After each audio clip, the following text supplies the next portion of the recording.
Hello, everybody. Hello, Jake. Hello, Cheryl. Welcome. Welcome in Mysteries with Mr. Belgic, episode 20. So, I'm really happy that this episode is episode 20 because I had a little history for you.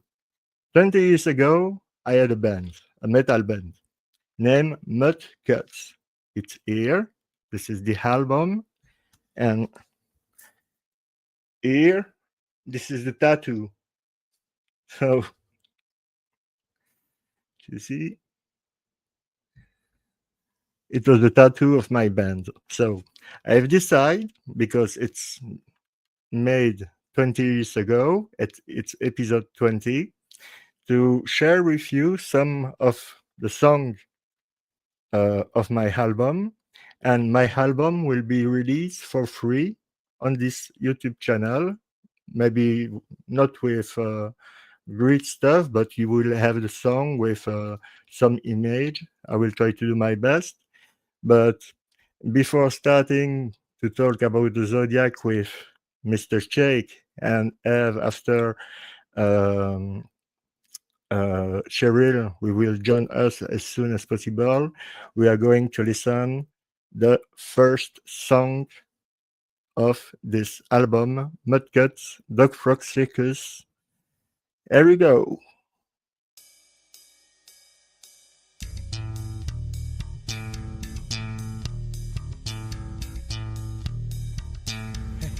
Hey, take it,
It was me in 2005 singing the song Taka Taka Day on the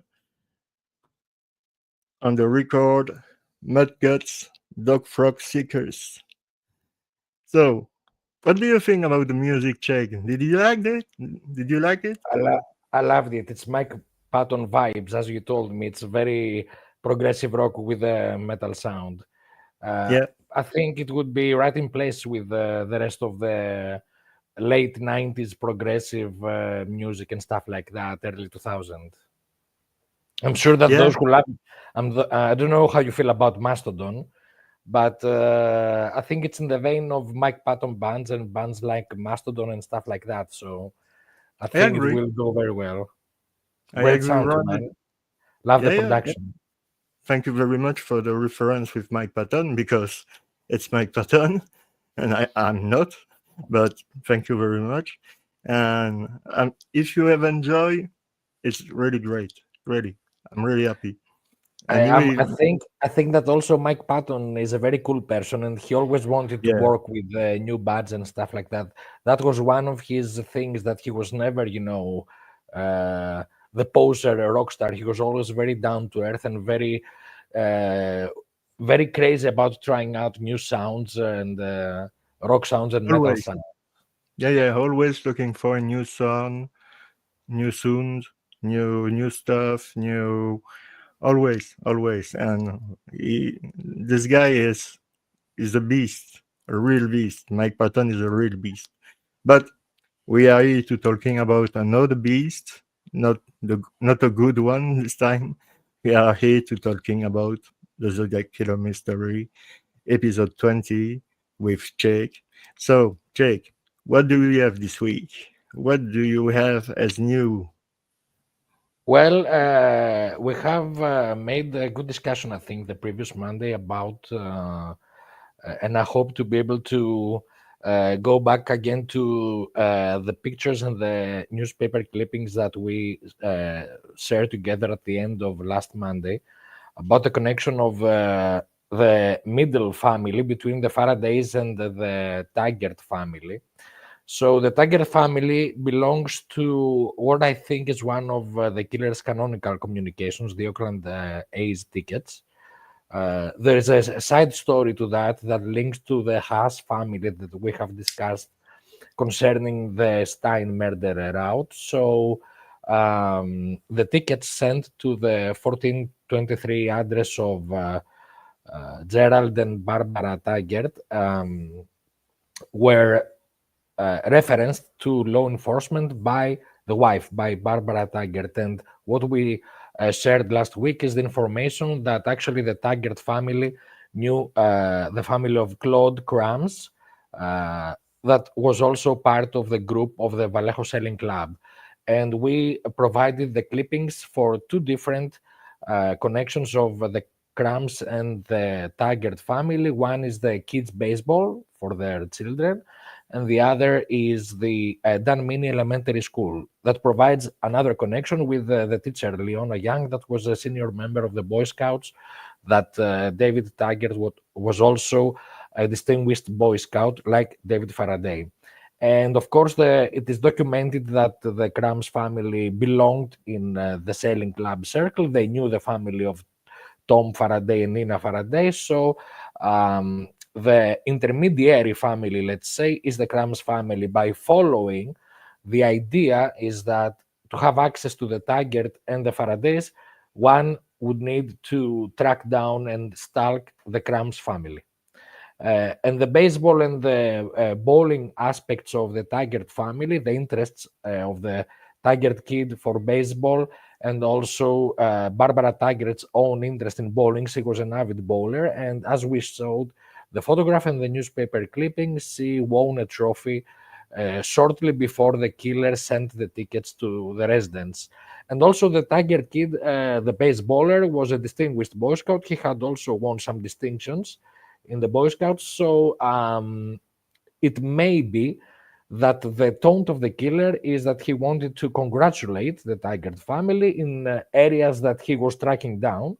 And so this is an explanation for the sending of the tickets. Now, what we discussed also on previous Monday is that 1423 Rolin did not even exist as an address in the 69 city directory. The Taggart family resided at the Kozanga Way address 450, and it is interesting to note that this is a very probable route that James Owen would take to commute to Humble Oil through the house of the Taggart family. It is interesting because the fact that the Tigers resided in another address just a few months ago shows that the killer was very well aware of the movements of the Tiger family, of the activities of the family. And the fact that the 1423 did not even exist as a residence makes us wonder whether the permit, whether the construction, whether there was house construction, and whether there was involvement to some degree of the killer in the activities pertaining to the moving of the Tiger family from the old address to the new. And in my opinion, this is the first time that there is a concrete link between one family of a murdered victim and another family of a victim that has been approached by the killer. We also discussed about the very narrow hotspot of the intersection of Dan and the Rolin, the Dan Mini and the Rolin drives. Now, this is Mini and Rolin. Of course, it's the name Rolin Mini was the granddaughter of Damiano Mini, who migrated from the canton of Ticino in Switzerland. And we also discussed how the Salmina family, the Belli family, and even the family of Gasser were hailing from that area of Switzerland. Now, the historicality of Ticino Canton is part of a broader discussion, but it should be noted that this discussion is not about historical context, it's about very practical methods of stalking and tracking down families in that hot zone of Mini Drive and Rolin Drive.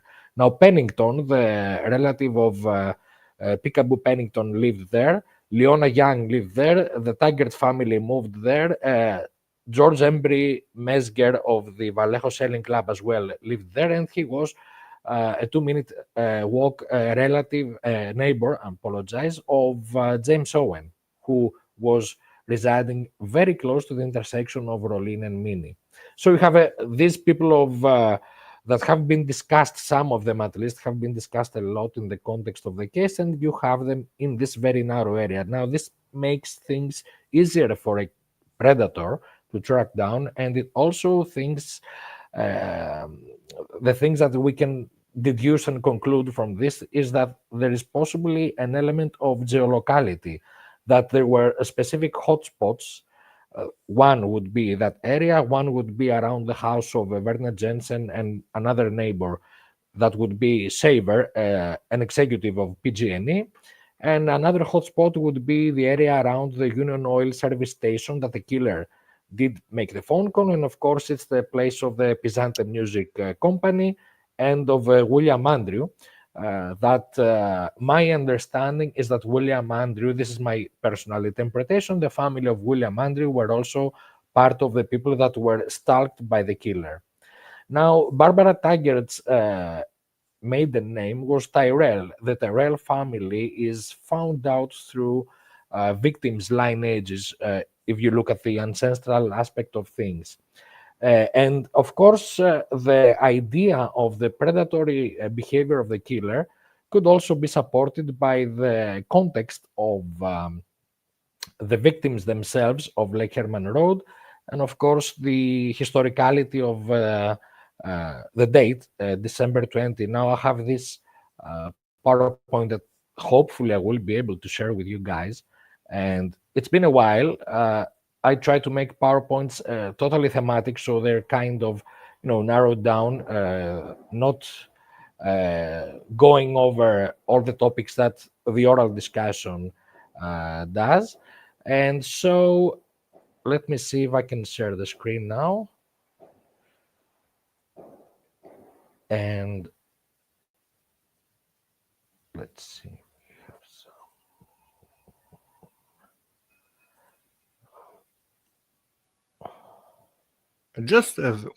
Just one question. Do you think Yes. it's a total coincidence that Lee Allen was working at Humble Hall? There is another overlap of the traces of Arthur Lee Allen. That would be the area of Roland Park in March of 71. Now, this is tied to the activities of a certain maintenance and cleaning supplies company, which I have linked to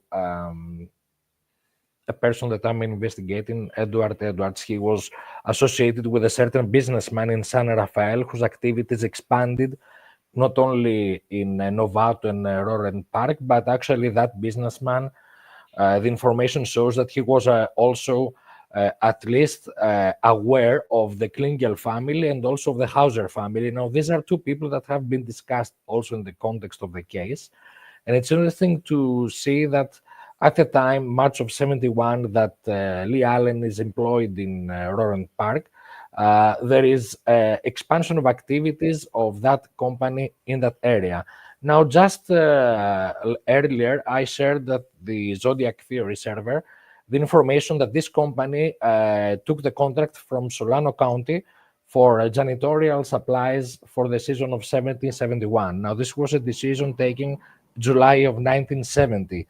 This would mean that there would have been a preliminary warm-up period before the contract. Certainly, this company would have to show activity in Vallejo and Solano County in general in order to take that contract. And this, I think, adds to the accumulated information that a traveling salesman may very well have been or appear to be a representative of that company in Solano County. That's the very interesting context. Of course, there's also the connection to the Travis Air Force Base. I think that a lot of people that we have discussed in the case may very well have been a part of a whole coordinated effort. If the killer was not one of them, if they're not a killer, they were involved in the context and in the purpose of being the fall guys. In the context that we will show in a moment, I hope, we can also discuss about another date and area, the Hood Garcia murder in Santa Barbara, February 22, 1970, actually the evening of 21 towards 22. Now, the father of Sandra Garcia maintained an auto business. Garcia Auto Raking was the name, in downtown Santa Barbara.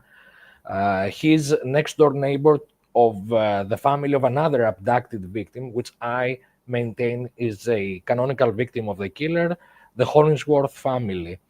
Now, it is very possible that the whole chain of auto parts, tire business, and stuff like that was something that the killer was interested in. It is very possible that in that context, if Arthur Lee Allen is not Zodiac, he's definitely framed or set up to take the fall.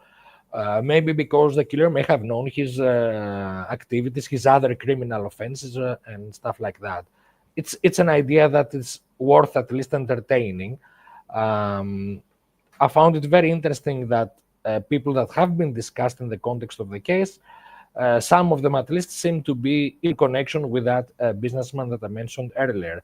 And I'm not saying that this specific businessman was guilty of anything, because I believe that any connections of that sort were utilized by the killer to promote his agenda. He would be very able in his daily life, I think, to be totally blunt, indifferent, just like the officers at Presidio Heights mistook him to be. That is my understanding. So if I can now proceed. Yes, okay. Well, Yes. before going to that, I would like to say that of course, you are the host and you know better than that. I would just like to respond to something in the comment section. Yeah. Uh, the panel is open to everyone, anyone. The fact that I feel honored and privileged to be here and take this opportunity to discuss my ideas, my whatever finds and stuff like that. Anyone who feels inclined to do that can do that. Sometimes some people are very busy with other projects, other things happen. I had something very sad happen to me in late November. So I think life a lot of times drains and drags the energy away from us. But from my own personal perspective, I try to make the most of it, and I try to be here every time. This doesn't mean that anyone else can be here. It just means that whoever can be here will be here. And I think we'll have soon, later tonight, another distinguished member to join us for a discussion, from what I am being informed. But in any case, I think that the show must go on. And it's a very interesting thing that we are in the 20th episode. It's like a roundup. And so I think we have made some progress. I think that the discussion overall, what has been discussed in the panel, and hopefully what we are also discussing here, may provide some food for thought, or at least try to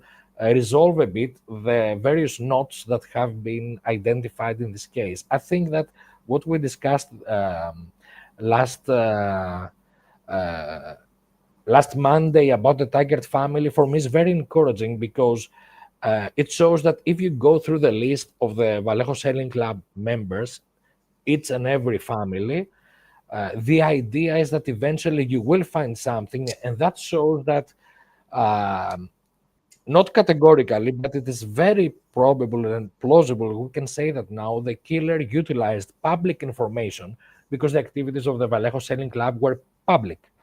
And so I think he utilized public information to make the first tracking down of the victims, and then use this geolocality that I said earlier, the idea of the neighborhood hotspots, to be able to monitor the movements uh, of the people that he wanted to have the information about. Um, and of course, now, I don't know, is the PowerPoint visible? Yeah, yeah, absolutely. Right. Great. Okay, so the idea for me to make this connection, we discussed the previous time that both Ansel Adams and Dorothea Lang, that identified with the humble oil controversy in Moss Landing, Monterey Bay for Ansel Adams, and Dorothea Lang was very keen on documenting the destruction, the sinking of the Monticello, of the city of Monticello, during the construction of the dam that gave birth to Lake Berryessa. These two had worked together and had a past in the 40s when they both did work to identify and bring public awareness to the internment of foreign citizens whose countries were at war with the United States. Now, this is after Pearl Harbor. And so the idea was, okay, Pearl Harbor was December 7, 1941. Was there an incident or an episode? Because the local hotspot of internment for the Japanese American and some German American citizens in the area of Solano County was indeed at the site of the Benicia Arsenal. There was a facility very close to the murder site of Lake Herman Road. So when you begin with the understanding that both victims of Lake Herman Road are named in an article that was published a few hours before the murder, this, I think, gives very good credence to the idea that they were tracked down. Yeah. Okay, it is very weird that you see both names actually and photo of Betty Lou Jensen at the morning paper of the Vallejo Times Herald, December 20, 1968. Of course, this is the event of that previous Saturday. That would be uh, December 14, 1968. This is where they actually met. This is the basis for their own acquaintance. And one might argue, was this the fatal week that the killer chose to stalk them? My answer would be in the negative, because the information and the explanation that we have from the liaison of the Taggart family and the Faraday family shows that the killer spent a lot of previous, a lot of months in the previous time frame in order to track down his future victims.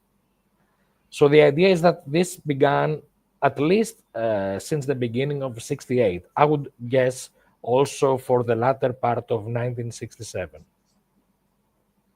Now, the last birthday of Betty Lou Jensen was also documented. It should be noted, we will be able to discuss it in a future discussion and episode, that at this day there is a huge fire in Detroit, one day before the discovery of the bodies of the Robinson family. This fire is very close to the address of Betty Lou Jensen's aunt, that was married at the time to realtor and lawyer David Morse Hinks, and resided at Grosse Pointe in Detroit, in a posh neighborhood of Detroit. Now, this area is very much linked to other events and other very principal characters.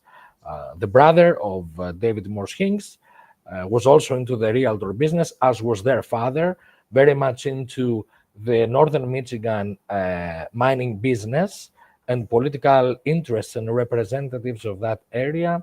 And that would also include a very distinguished marriage of the niece by law of Avis Blenderman, that would be married to the future director of CIA, William Colby. At the time, he was the ambassador in Saigon. So it's a big thing. I'm sure that when you in your family you have such connections, that would not be escaping the attention of a killer that seeks notoriety. And if the very date of December 20 could have a historical context, what would that be? Could it be something that could have been linked with the element of oil that we have been discussing, and also with the overall World War II historical context of the Benicia Arsenal serving as an internment area for foreign citizens, and also as a ground, a base level, a baseline point for the US Air Force, Navy, and Army to move westwards and attack the Japanese? And the answer is that on December 20, 1941, we have the infamous I-17 submarine launching an offensive against the oil tanker SSMedio. That was property of the Standard Oil of California, and it sank. The attack took place in the afternoon hours. Actually, the first victim, the first recorded victim was Winters. He's associated to a victim of the 40s murders. And this is the first offensive very close to the territory of the United States after Pearl Harbor. Now, for purely legal and technical reasons, at the time, Hawaii, the area, the territory of Hawaii, was not officially a state of the federal state of the United States. So this was later on during the Eisenhower presidency, when Alaska and Hawaii became the last states to join the 50-state union. And so this is the first time where the Japanese Navy actually gets very close to the coast of the United States. This was very much discussed at the time, not only because of the retributions. Of course, I can understand the patriotist counteroffer. This is the Los Angeles Times that the killer contacted on March of 1971. Of course, the need for a patriotic boost of morale would downplay the destruction of the SSMedio. The SSMedio was sunk totally the following day, if I remember correctly. But it should also be noted that the so-called Battle of Los Angeles was a period of crisis of a few days where artillery was deployed in the city to counter attack the so-called offensive of the Japanese Air Force. In actuality, we can have this is more information about the SSM media that will be available when we share the PowerPoint. It should be noted that the I-17 returned to the West Coast. This is February 23, 1942, ahead of a programmed FDR speech on radio. The same submarine launched an offensive against U.S. territory in the coast of Goleta, Santa Barbara. Now, Goleta is the westernmost district of the actual urban area of Santa Barbara. This is the overall region of Gaviota, if I pronounce it correctly. I apologize for any mistakes. And this is actually the first attack on U.S. soil since 1812. So the I-17 takes things one notch more extreme because now there's an attack on U.S. soil and U.S. property. The deployed tanker belonging to Richfield Oil Company and the Elmwood oil field was part of the Richfield Oil Company interests. In 66, Richfield Airco, by that point, they built the platform wholly in the same region that was attacked decades earlier by the I-17. This is interesting because this happens at the same time where there is this huge controversy concerning a bit up in the north in Moss Landing, the controversy about the Humble Oil refinery. So this kind of parallels between north and south could be part of the narrative.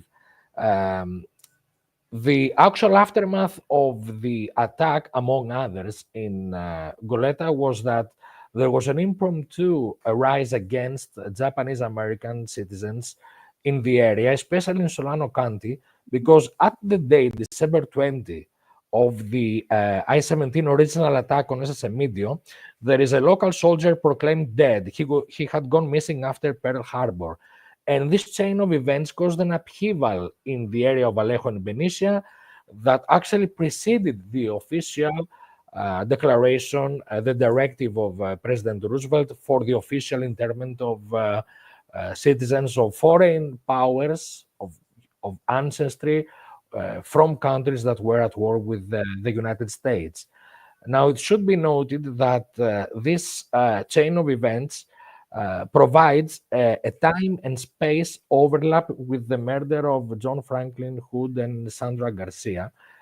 It was actually at the cemetery of Santa Barbara, but it could be viewed in macro as part of the same region, of course, and the date provides a very satisfying convergence.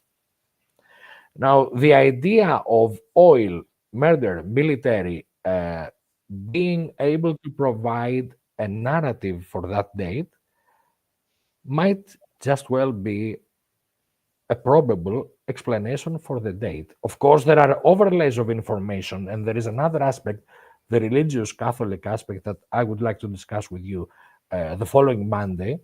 But I think it comes down to 2 or 3 different layers of information with 2 different dates, December 20 and February 23, that we can see in other aspects of that murder case. For December 20, of course, it is the Lake Herman Road, and 1 year later, it's the letter to Malvin Belli.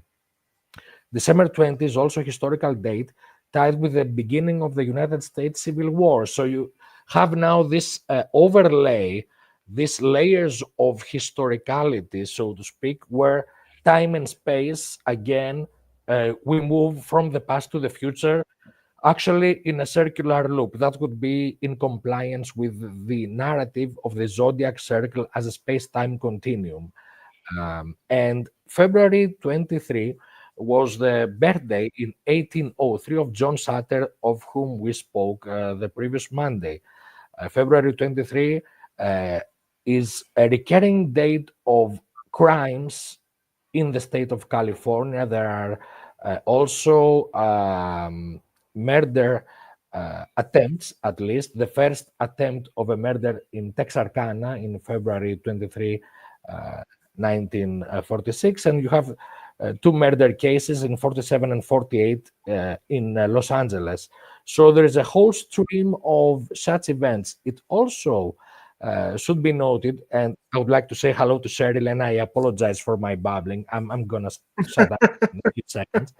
February 23, 1942, we have the attack of the I-17, and then you have an exact overlap of February 23, again in Chicago, where you have the Mikado being performed for the second time in 20 days, the first being February 2 in the East Coast. This was the first and second performances of the Mikado after Pearl Harbor, and it was amidst public controversy.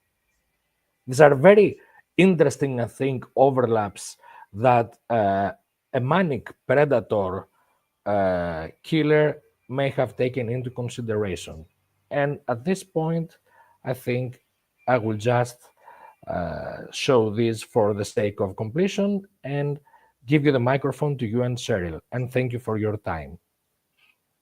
Oh, thank you very much for your explanation. It's always a pleasure to hear your line of thinking. It's always great. Always great.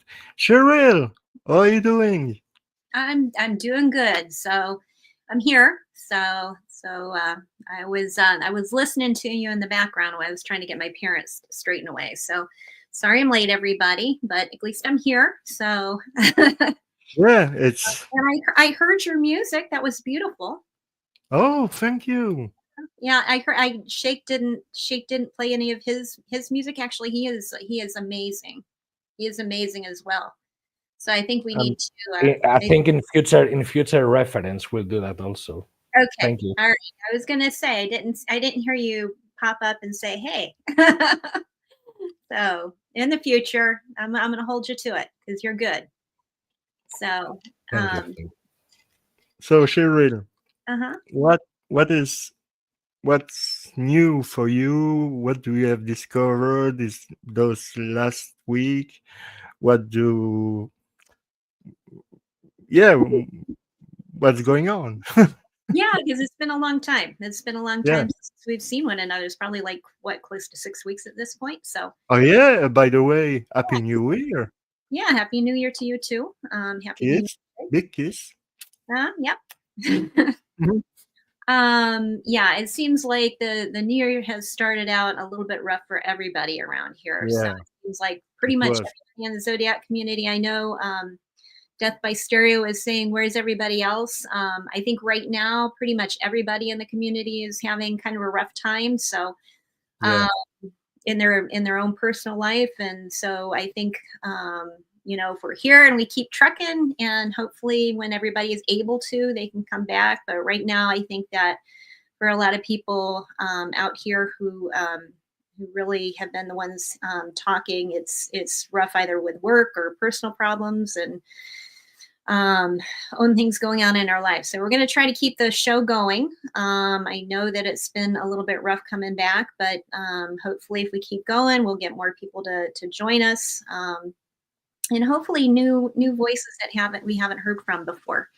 Because just so everybody knows that this is, Jerome has made this kind of an open forum. So the whole idea is that we want to get more voices out here, and more that we can work together, the more that hopefully we can find the solution. So a couple of there's been a lot of things that came up, and unfortunately I was not able to get the PowerPoint that I wanted to provide together, because I think the last time back in December when we were talking, there were some things that came up that originally I had not thought that it was the right kind of forum to go into, but it kind of sounded like there was a lot of interest in a lot of the psychology part of it and the breakdown. So I wasn't able to get the PowerPoint together, but we can probably go over a little bit of that.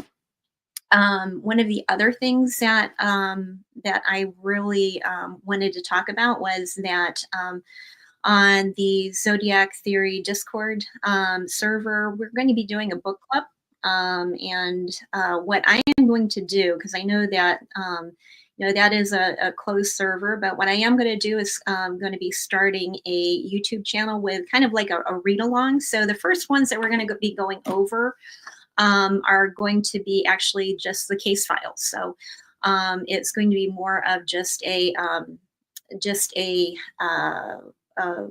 read along, and then hopefully we can have an opportunity to go over that more, where we can have more of a discussion. That's a great news. Yeah, That's a great news. So it really, we're starting out with the with just the police report, so that we can kind of start out for some of the people who are just joining the case, because I know that sometimes it's difficult to jump in and really get up to date. There are some really great websites out there like Richard's and that have a lot of the great information. A lot of them are in FOIA. So you can always download them. There's open, through Freedom of Information. But if not, I broke down and I gave Tom Voight my $18. So, and actually, this was actually it was worth it. And here's the reason why, because I was so cheap. I was just downloading them, and look, it's actually, I can read this. Like the writing in it, it's actually of a size that I can read. So I was so stupid not to do this, because with my eyes are getting bad, and like I have to get down there and really, scrunch up my eyes and see it. This made it so much easier. I don't know why I did not do this. And there, a lot of times, you have the actual case files that are the printed out. He actually went through and typed it, so it's actually clear and legible. So, okay, I was stupid not to do this, but yeah, I'll be honest with you. No matter what your feelings are on Tom Voight, give the guy $18 and just get this. It'll be easier. I mean, I have it. I have the book. Yeah, just give the guy his $18. So anyway, if you want to join that, I will be giving that information out. But I thought I'd tell that to everybody now in case you want to do that.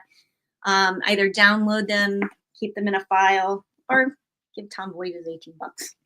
So it's really interesting, because you have all the police file, but he had rescripted everything. And it's really interesting because you can really read easily, but really easily. This is why I have buy his book, because for me it was more pleasant to read a book like a book than to be on my phone and reading stuff. It's not pleasant. So me, like, I prefer a book. I have buy his book a while ago, and it's good information because it's come from the police, and so it's a good book. It's a really good book. Yeah. I encourage also people to buy his book. And just so you know, Meg, it actually it's going to be not part of the server. It's actually going to be, I'm going to set up a separate channel so that it's available to everybody. The discussions that we have on the Discord server, it's there to serve a purpose, and it's there so that we can have discussions, so that we can get along and not get into arguments. So, unfortunately, it's not available to everybody, but I do have. We'll make that available in case you want to join there. Okay. True. And really, it's a really great surprise that you will have your own YouTube channel. Well, it's not. It's going to be more just reading the books. I don't know how to do this stuff. Yeah, So I know, but it's great. yeah. You are doing that by yourself. You have, yeah, that's what I do. I encourage people to doing their own stuff like you. That's great.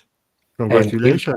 I would like to jump in and comment here that it's not a given that, for those of us who have spent some time to read the reports and in whatever form and stuff like that, there is still a lot of information that is being lost in the tidal wave of the whole documentation. So I think this idea will help also, among other things, to prioritize and to sort out information. I mean, if you think about it, if you need to, we need to bring into context this kind of sequence of information and events, because there is just so much documentation that actually sometimes gets lost into the ocean of data that exists in this Right. case. And it makes sense. It makes sense for everyone to be lost into that, ocean of information. But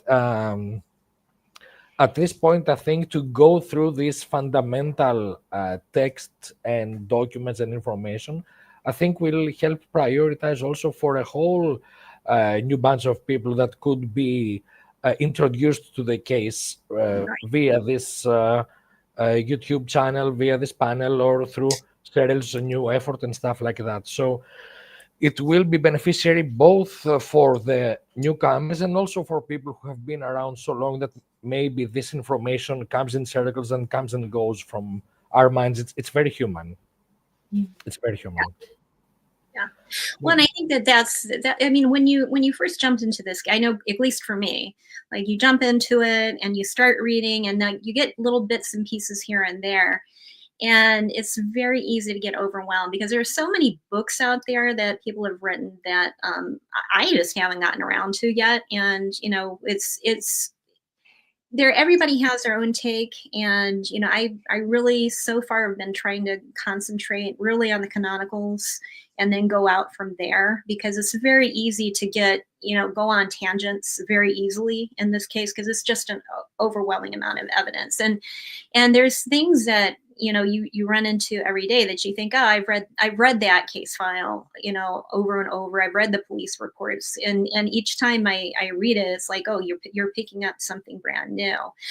In fact, one of the things that recently Gina actually brought to our was you were talking about Peekaboo Pennington Shake, was the fact that he lived, his daughter lived there in Vallejo, and that how prominent he was in his advertising and the True Detectives, and the fact that we always talk about on the Halloween card, that the eyeballs, like if you look at the eyeballs on that advertisement, the eyeballs and the eyelashes are exactly like that. I mean, it's very reminiscent too of the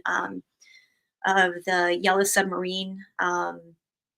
The always, it kind of creeped me out, like the glove, that would have go in like that, and they had the little eyeball on it. I thought that's where it came from, but like if you really look at that, the eyeballs on that very much copy that. And also it really kind of shows me, when you look at Peekaboo Pennington, his background is as a San Francisco detective. Zodiac referenced Charlie Chan, and Charlie Chan really was the idealized father. So here he has 14 kids and number one son.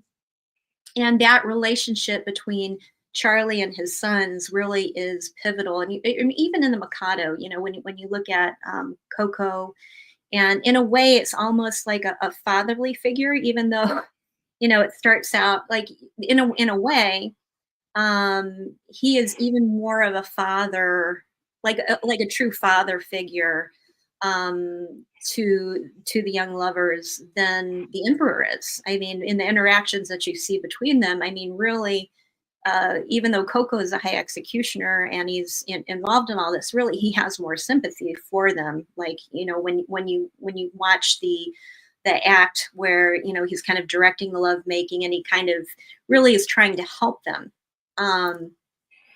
So with Peekaboo Pennington and everything that you see him referred to as, his meek demeanor is referred to as more like a minister or a doctor. You know, he wasn't like a tough guy detective. You know, he wasn't like Mickey Spade going out and like, you know, cool. He was very much a fatherly figure.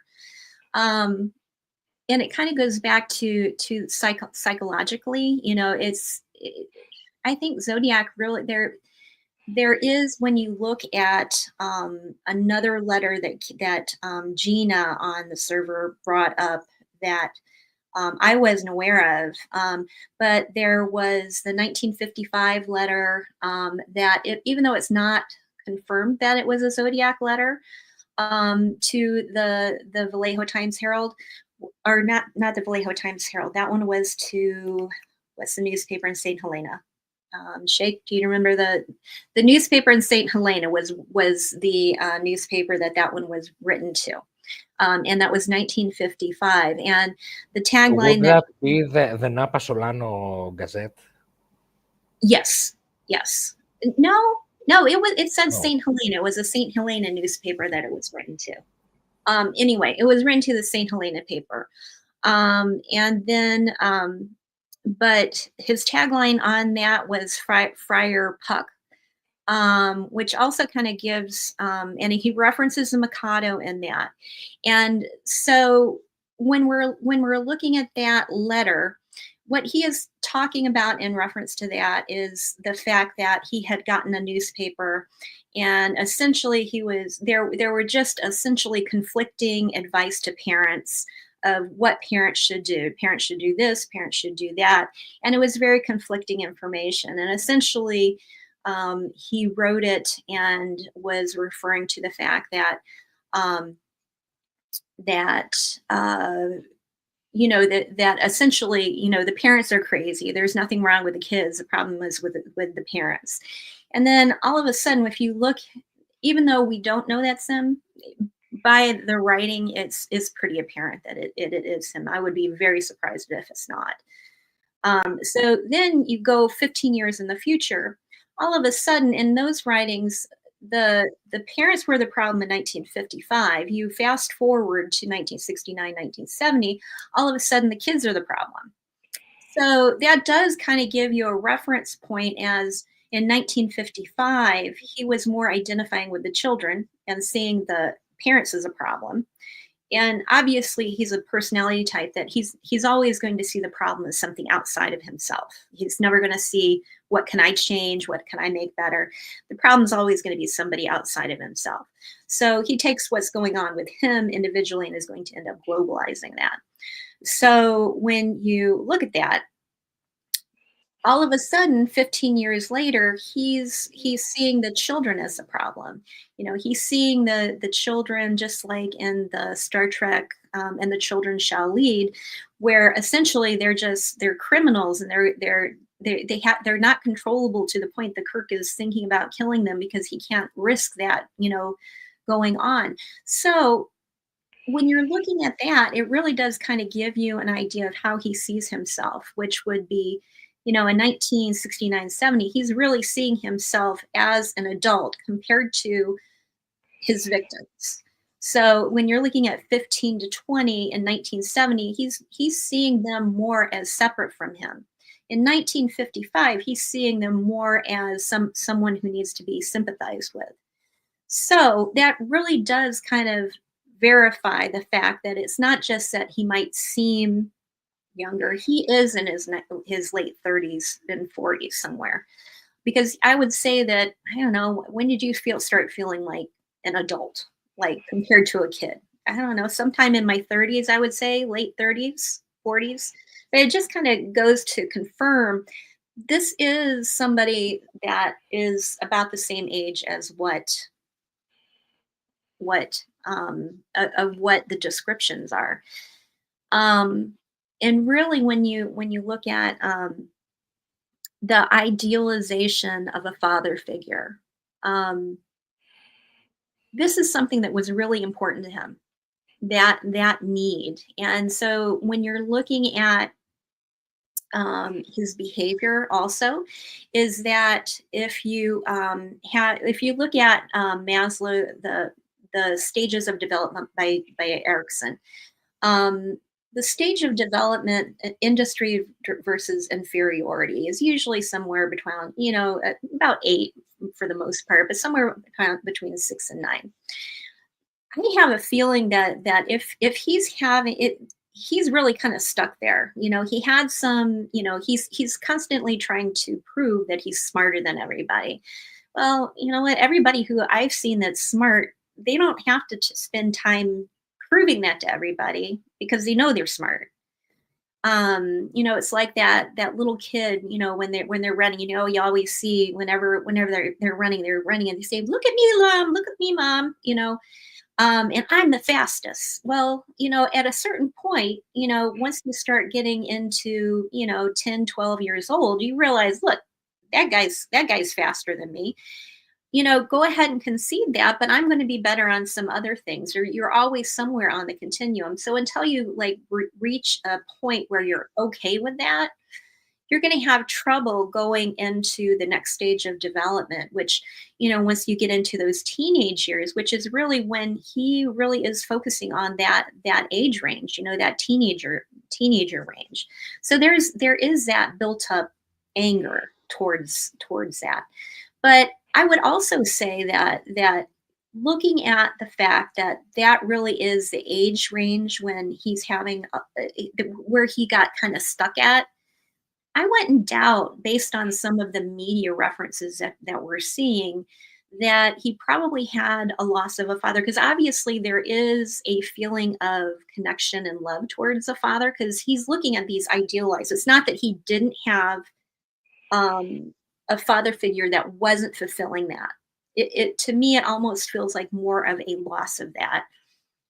And Shake, I we had been talking about, I was watching Charlie Chan and the Treasure Island, and watching the son being so upset going over the ocean and asking for the parachute, and I saw the son put his head on his father's shoulder, and just he's patting him.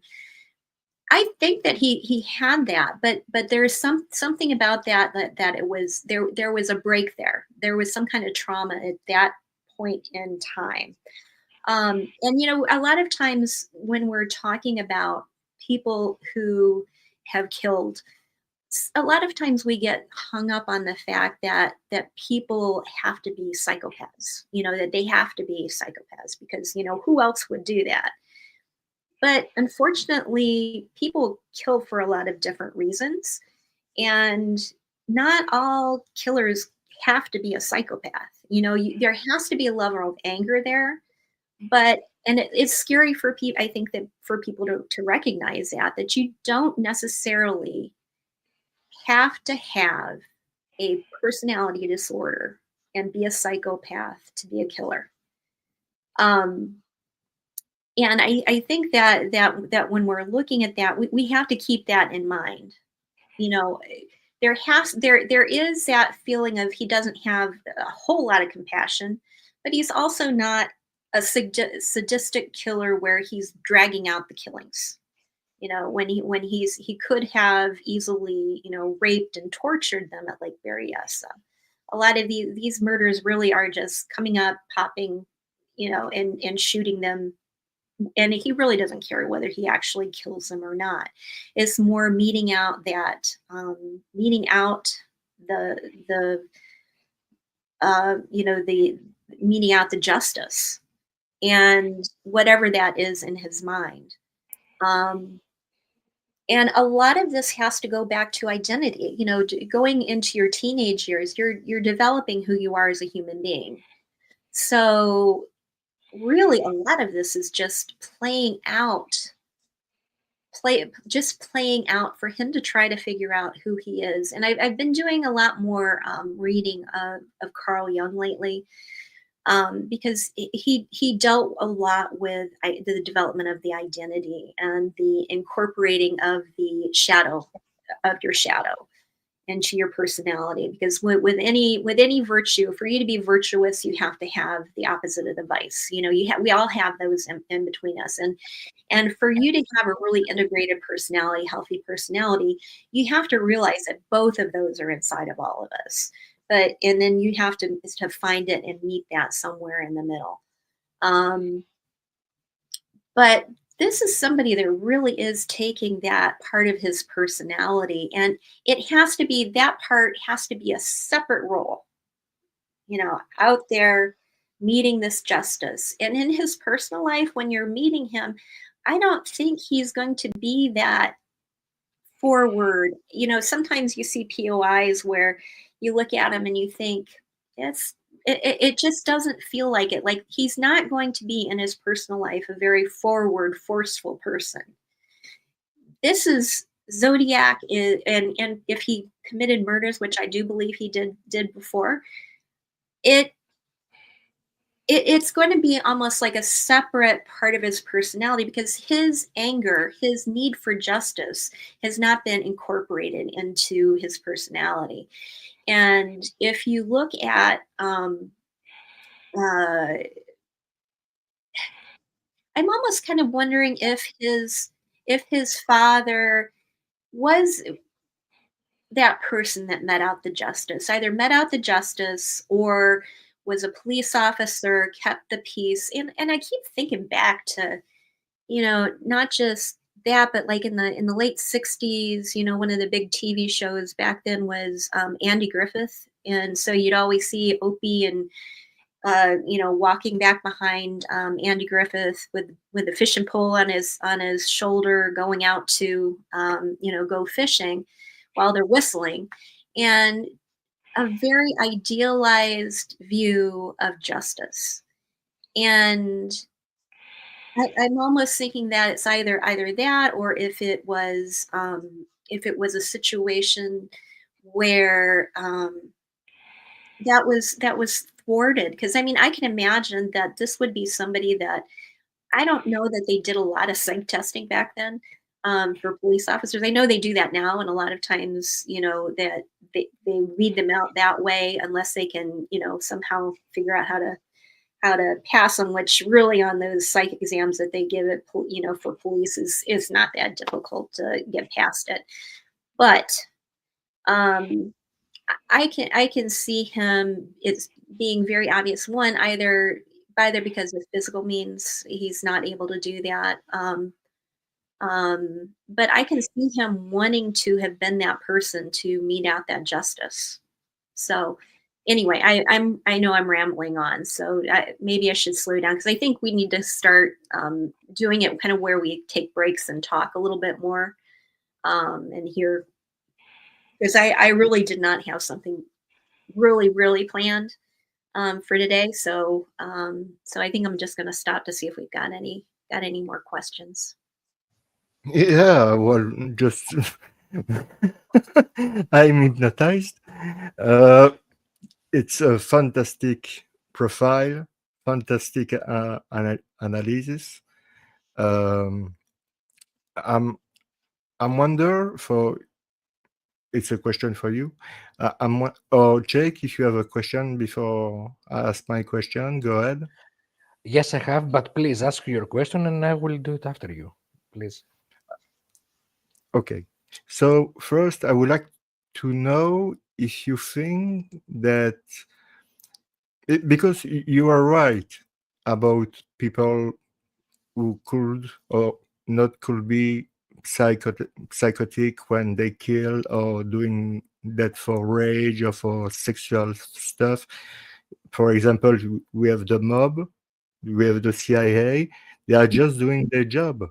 Yeah. They don't doing that because they're psycho. They don't doing that because they're crazy. They're just doing their job.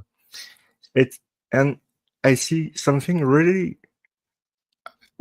with all your explanation, I try to condense everything you have said in my mind about your fantastic analysis, and uh, uh, it looks like if we were looking for the son of a judge, if you see what I mean by the psychological aspect of the killer.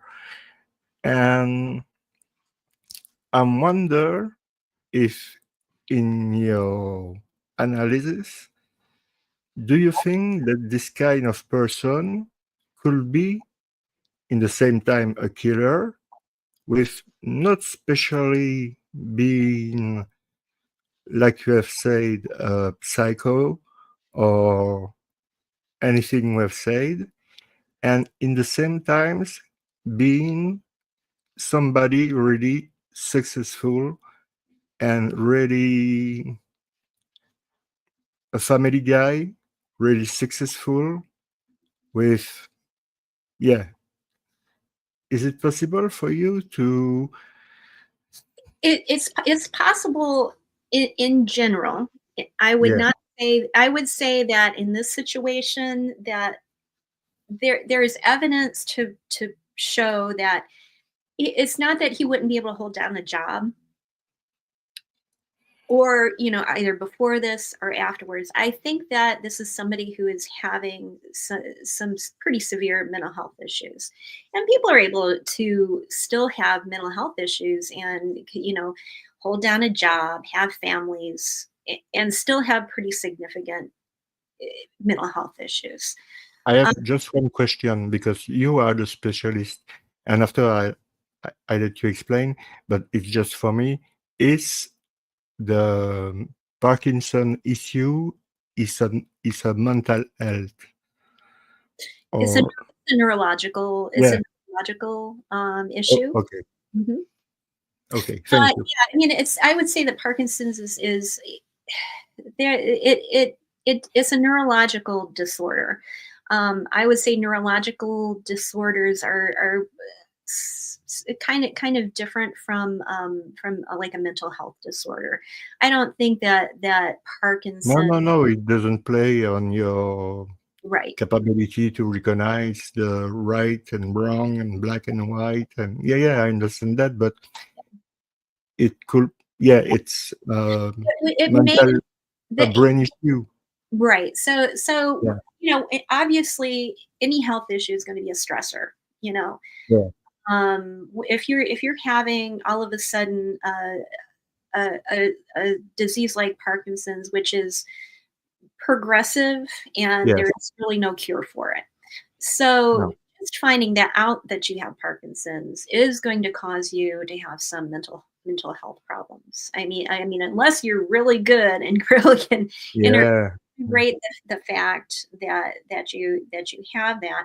Because I mean, even in my own family, my father has late stage Alzheimer's, and finding out that diagnosis is not an easy thing because that this progressive, it's going to continue. That's yeah. gonna be how you're going It's to. a long fight. Yeah, So it's going to take some time to, and it's not something where it's going to be tomorrow, but it's no, something in your future. You know it's coming for you. So it can have an impact. So I mean, I know that with your suspects that you have in mind, I would say that if here's the thing that can happen sometimes when people find out, and it's not all the time. It depends on how people react to it. But if you find out that is going to be your end, are you sometimes that frees people up. Sometimes if that you don't know when your end's going to be, any of us honestly could go out there and tomorrow could be our last day in the next minute. Who knows what's going to happen? But if you know that is what your future is going to hold, sometimes that can free you up to do something that you would not normally have done previously. Because suddenly, a lot of times our behavior is confined by the roles that we play. and we play roles all the time in our life. So how we behave with our parents, how we behave with our spouse, how we behave with our children are all going to be different. How we might go out and be a CEO and then come home and you're feeding kids and you're washing clothes, and you're going to fill different roles and even though you're the same person, you're going to be showing different parts of yourself in different roles in your life. And so if you find out that you suddenly have a degenerative disease like Parkinson's, you kind of know what your future is going to be. And suddenly things become very clear as far as what you want to do with the rest of your life. And like the fear, I mean, quite honestly, my fear of going to jail probably would be lowered, because, okay, what's worse, having Parkinson's or going to jail? I'd probably pick go to jail. But if, this is not something that they have to choose from, but suddenly, that whatever may have been holding him back, maybe, I mean, it's possible, because you really don't know what's going on in someone's mind, what they have to live for. I mean, that's the other thing, is that when you look at the cognitive behavioral triangle, so you have your thoughts, your behaviors, and your feelings. So you have all sorts of stressors coming in on that. So how you think and how you behave will interact with how you feel about them. So suddenly you have your wants, your needs, all sorts of different stressors coming in and having an interplay on that interaction. So that one little bit of information, as far as finding out that you have a disease that's going to be degenerative, and it is going to have an impact. And also, like, if I remember right, like the pictures that I saw of Sandy Panzarella was, he was out skiing. He was a very active, smart guy. So I would imagine that that's going to have a pretty big impact, because I mean, when he was diagnosed? I don't know enough about him to know. Did he know that he was diagnosed with that Yes. at that point? Yes. Okay. Really early, and I wonder if when you know that, you go behind that and you think about your afterlife, Mhm. because you know what will happen in your future, Right. but not what in your afterlife, if it makes sense. Right. Yeah. So Mhm. for me, it's running something in my mind, Yeah, but because suddenly you're more concerned with, I got to do what I want to do today, yeah, because that we all know it, but that really all of a sudden throws you into, like, yeah, look, if this is something I want to do, I'm doing it now. Also, the thing is that when you think of Parkinson's, is that there is a hereditary component to that. So, I would be, do you know how his father died? Did he have Parkinson's? yes. He did. Okay, so he saw the progression that it had. So, I mean, what did his father do? As a work, Yeah, as work, or oh, just.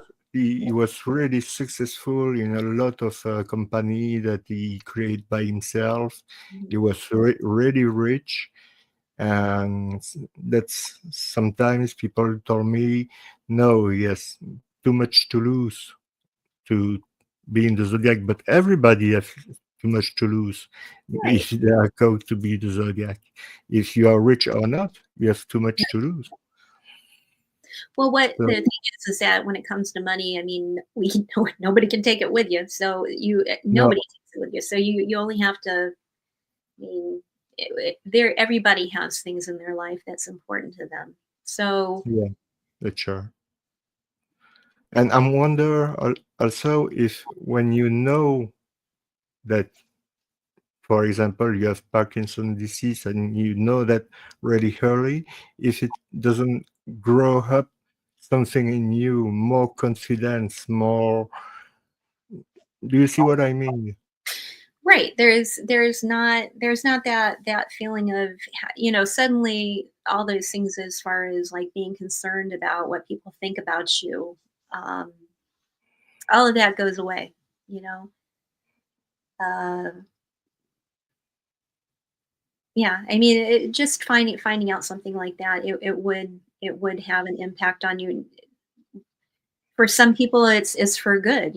All of a sudden, it makes you realize, I love the people in my life. I want to make sure that they know that they're loved, and that becomes the important part.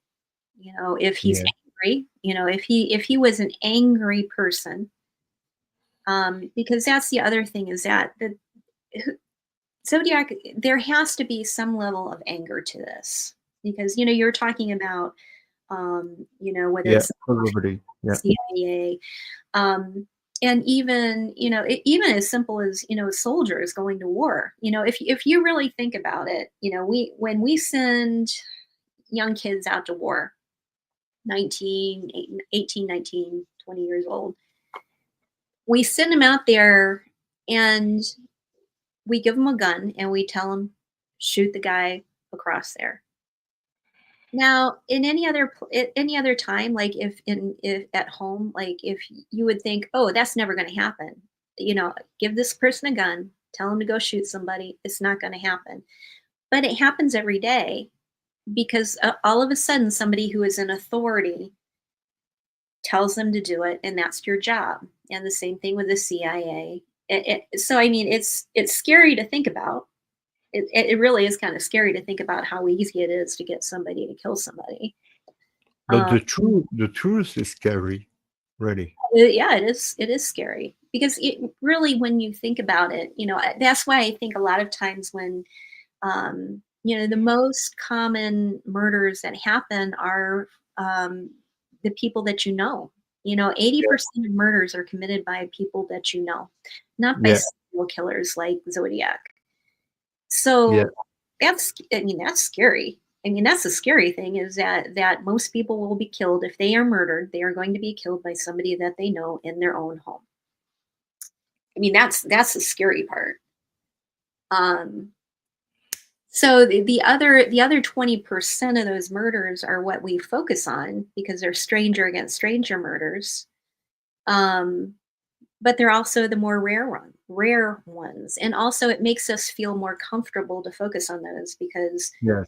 suddenly it couldn't the likelihood of it happening it couldn't happen to me because they're out there not really seeing that you have to be really cognizant of the people that you bring into your life. You can't, I'm a very open person, but there is different levels of open. So I'm actually somebody who on the outside, I like to bring people in, but once they start coming in, I'm not like, hey, come on in and have my house. No, no, I see that because I know that you are watching movie with Jake and not with me. I'm jealous. I say I'm jealous. I'm not part of the band. Oh, Okay, no, I don't sing. It's Shake. It really is awesome. You guys need to get together. I mean, you I'm write joking.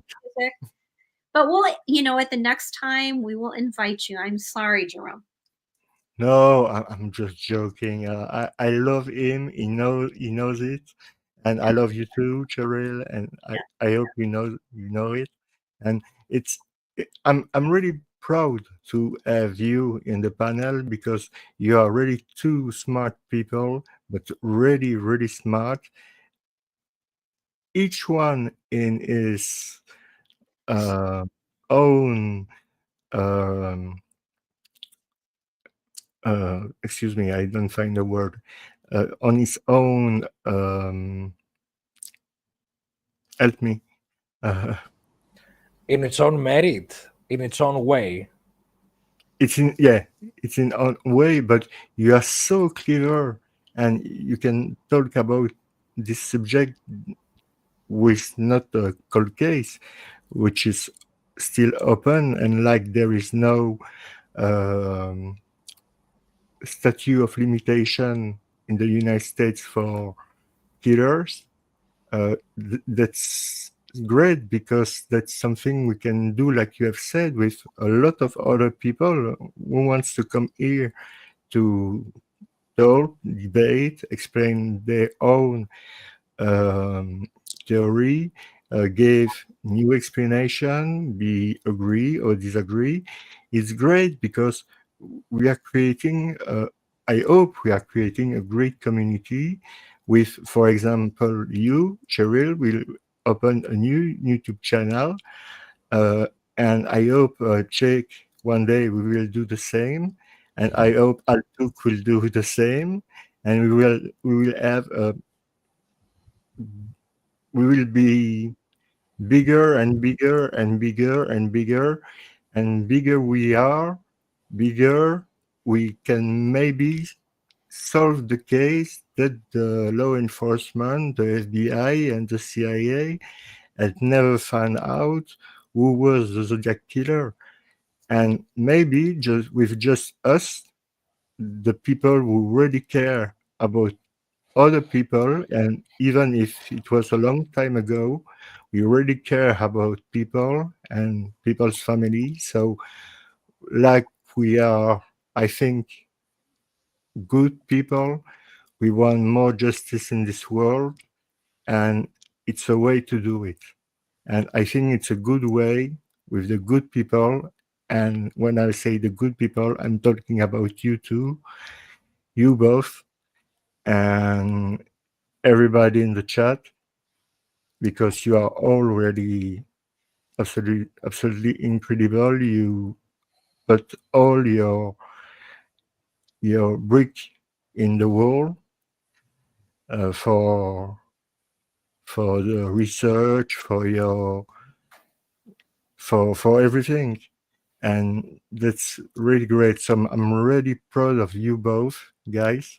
Really, even if it's always strange to say guys when I'm talking with the girls. With a woman, excuse me, not a girl, but That's okay. you look I'm originally from Ohio, so guys is we always in Ohio we always say ah, guys. Yeah, guys. okay. Because when I've learned to speak English, uh, I was finding that weird that when people were talking to some girls, they're talking about with them about guys. So, hey guys, how are you, guys? There is no guys here. I don't think so, It's a but compliment to be one of the guys. yeah, yeah, yeah, maybe, I don't know. Me, I will be more proud to be called a woman, because women are best than men. I think if we were, um, if there were more women in the administration of all country and um, all place in the government of all country, the world will turn better than today, because there is too much men, old men, crazy men, just want to do that for the money. Take Just think about themselves and not for the future of the other, because they don't really care. And this is not what a woman do. A woman, it's a mom. It's somebody who want to create life, not destroy life. It's in herself. It's in your earth. It's it's like this. So I think more women in more bigger job, it will be better for the world. For the world. I prefer to have you, Cheryl, at the White House than Donald Trump. So, do you have seen that Donald Trump and sign the GFK, the release for the GFK files? I know. I'm About, kind of wondering what your are you happy? Are you happy about that, huh? oh yeah, I'm really happy, but You now I don't know if the CIA will allow allowed the president to declassify those documents. Mhm. I think there's no choice. But in my mind, if they are doing that, they will be in a great trouble if they don't, let's say, um, destroy a lot of paper Yeah. before deliver the rest of the what was asked for GFK, RFK, and MLK. So, yeah, I'm happy. Yeah, because there is always this question about Oswald in Mexico, and I'm sure that Oswald never goes to Mexico, and it was made up. But I think it will prove that it was BS from the beginning, and the order was given by Lyndon Johnson at the higher state of the establishment at the moment, with the help of the CIA, the help of the mob, the help of some anti-Cuban, really right wing, all men. People who were working with oil, a rich man, right wing, also with the Dallas Petroleum Club, the John Bird Society, and all these people, David Ferry, um, David Ferry, Clay Shaw, and those kind of people were really in this plot, but really involved in this plot, and that's why they were killed by their own people, the CIA. But there is so much to talk about the GFK case that I'm going to do a special show about GFK. But yes, I'm happy. But I will prefer to have you at the White House that Donald, because he's less sexy than you. Yeah. So Shake, go ahead for your question for Cheryl. Yeah, first of all, I would like to say that I enjoy everything you said, Jerome. Of course, uh, women, by their very inherent manifestation, by their very existence, give birth to life. And this is not about necessarily for a woman being a mother, it's about the disposition of the existence of the very fabric that creates uh, the woman's psyche, the very essence of the female superiority. And I think men have demonstrated for many centuries their ability to be disgusting. And so I think it's about high time to do it the right way, or at least the better way. And I hope that what you said about the files and the documents of those, very major cases will be released. I'm of the opinion that since there is no actual list of the documents, even when a president signs the order, the agencies can handpick what they will release, because there is no frame of reference for what is actually in those vaults. Only those people would know. And the only time that we've seen a former director being a president, it didn't help. It didn't help at all, because he went in there precisely for that kind of job, and he did it for his own interests in the best way. So that would be the worst way for almost everyone else who wasn't tied in some contract one way or the other. And so the discussion that Cheryl was very wonderful in giving to us this psychological analysis of the killer, and I would dare to say the concept of approaching the killer as a misplaced human being, but a human being nonetheless, that would that would tear away the pedestal of the monster. It would leave a mysterious lack of explanation because we need to be able to explain what happened even in those boundary conditions. So one major question that I would have for Cheryl for the purposes of the discussion, and then we can of course discuss further or whatever you want. I have, by the way, the second PowerPoint. I was able to finalize what we discussed the previous time about Barbara Tiger. So my question would be, to what extent that lack of a fatherly figure or that desire for a fatherly approval, is it possible, is it probable that this would reflect an actual literal absence of a father or the identity of an illegitimate or not recognized child? Could this be projected in the actual family history and the actual family background? This is my first branch of the question. And the second is, would that be in terms of envy of the family of others, of the family happiness of others?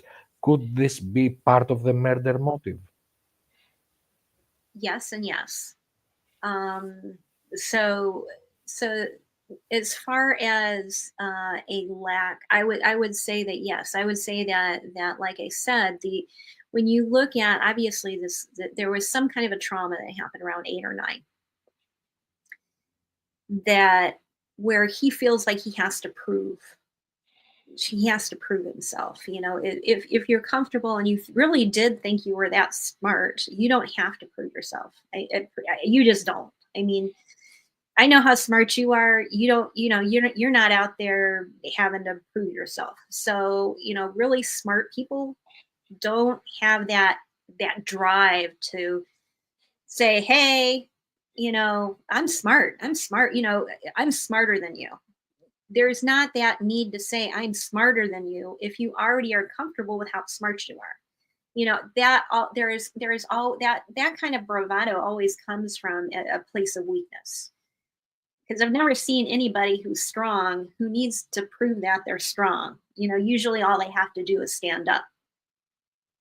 Whether that's physical strength, mental strength, whatever it is, just all you got to do is stand up, and all of a sudden you'll see the people who are cowards that have that bravado, they'll shrink back because all of a sudden they're more aware of it. So when we're looking at that, it's most definite that something happened around that 8 or 9. And as much as he's focusing on that parent-child, because he constantly is talking about the children, and that is his target.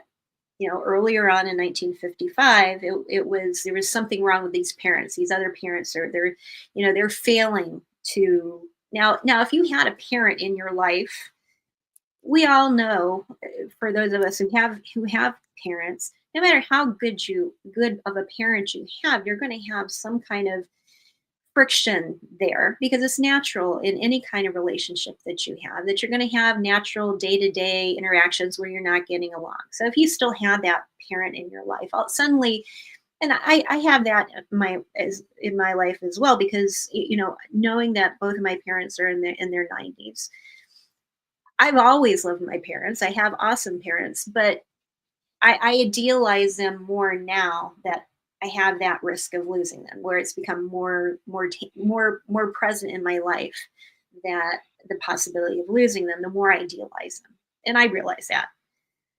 But so having had lost a parent during that time frame, I would agree, has an impact, would have had an impact on him. And then the second part of your question, I know I answered yes because I knew I'd forget it. The second part of your question was, remind me. Whether this could manifest itself as a part of the murder motive, in that he would see himself as the annihilator of his enemies' families, perceived enemies' families. Right. So essentially, there's a jealousy that they have that relationship that he doesn't have. Yes, because he's going to look at that and see it. see an that same idealized version, just like, number one son putting his head on Charlie Chan's shoulder, that see that, and there's a jealousy there, that they have that, and that was taken away from me. So yeah, I could see that, and especially like when you think about the fact that Peekaboo Pennington, who was so featured in, the thing is, when you look at these True Detective magazines, I mean, these are even though they were still being published, up in the later years, full through, most of the Zodiac crimes. The tone of them changed. Like if you read them, like they become a little bit more focused on the sexy, the more of a sex angle. The earlier ones of them were more true detective, rather than the drawings or the photographs of scantily clad women. So the tone of them did change. So he was reading like a lot of the earlier ones. He probably was still reading them, but he was more of a fan of those earlier ones, like in the 40s and the 50s. And those, and by the way, those are available. A lot of them, not all of them, but a lot of them are available online for people to read. If you Google it, there's a few different places online where you can read past issues of those, and it really did change in like their tone and scope. But when we're looking at what we idealize, like if one of my favorite movies was Silence of the Lambs, and the one thing that they focused on was like, we covet what we see every day, Clarice. And that is true. We don't, what is important to us, what we love and what we want is a lot more personal and close. And I think the fact that Peekaboo Pennington was from that area. And by the way, does anybody know, and I'll ask this here, does anybody know where his ranch was? Because I know it said that he was a rancher, he was into oil, and I don't know if that's just like he had an oil well on his ranch. And I know that his daughter, you said, was in Vallejo. I was just kind of wondering if his ranch was around in that area, because I haven't been able to find any of that. Because if I'm what I can tell you is that the other Pennington that was in the intersection of Erlin and Minnie, who is a descendant of the original lineage, was an electrician at Western Electric. So I also have to agree that I have not found any ranching land deeds, at least in that area, so far. Yeah, so I do know that his son was half owner in the Circus that was over in Reno, which is right across the state line from South Lake Tahoe. So I mean, it would make sense that his ranch would have been somewhere in that area if both of his children were there, and if he was doing work in San Francisco. So that I think that would be kind of, because I would think that would be something when you read the descriptions of him, because they were trying to develop a comic strip and a TV show based on Peekaboo Pennington and selling that idea. That would be an idealized father-son relationship, because they even had names for Mama Boo and Baby Boo and all the different people in Uncle Boo. So I think that if anybody has information on that, that would actually be kind of interesting to see where his ranch was, because he was very much about seeing things in a very idealized manner when it came to a parent-child, and even like the Star Trek and The Children Shall Lead. Even Kirk really kind of played a fatherly role, even though, he was constantly debating, do I kill these kids because I can't risk them going there? But, really he was trying to wait until the last minute to do that. And also the other thing that I think is kind of interesting is that there were burglaries at Melvin Belli's offices in 69 and 70. If anybody out there is available in the Northern California area, the Berkeley, the law library there actually has in their private collections Melvin Belli's personal papers. And there is actually a box there that covers all of his personal notes of some burglaries that happened in his office between 1969 and 70. I'm not suggesting anybody make a special trip there for that, but if you're around in the Berkeley area and want to spend a day going through Melvin Belli's papers, I'd drop by the law library and see if I could do that.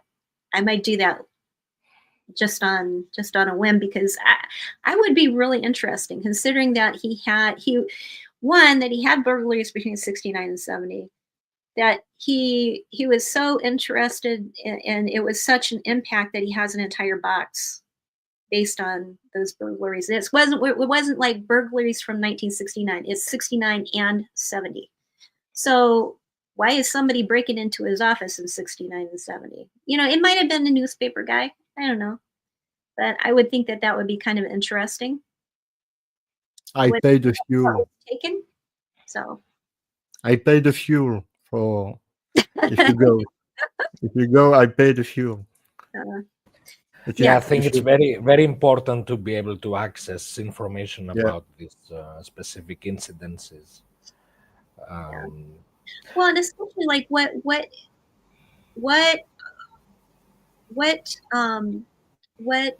cases did Peekaboo Pennington work with Belli on?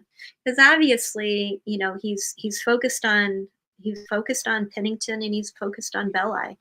I really thought that Belli, it had to do with the fact that he probably would need a lawyer, and he knew that he wanted publicity, and Belli's a publicity hound. I mean, it would be very easy to get Belli, if he had any kind of interest to be out there touting him.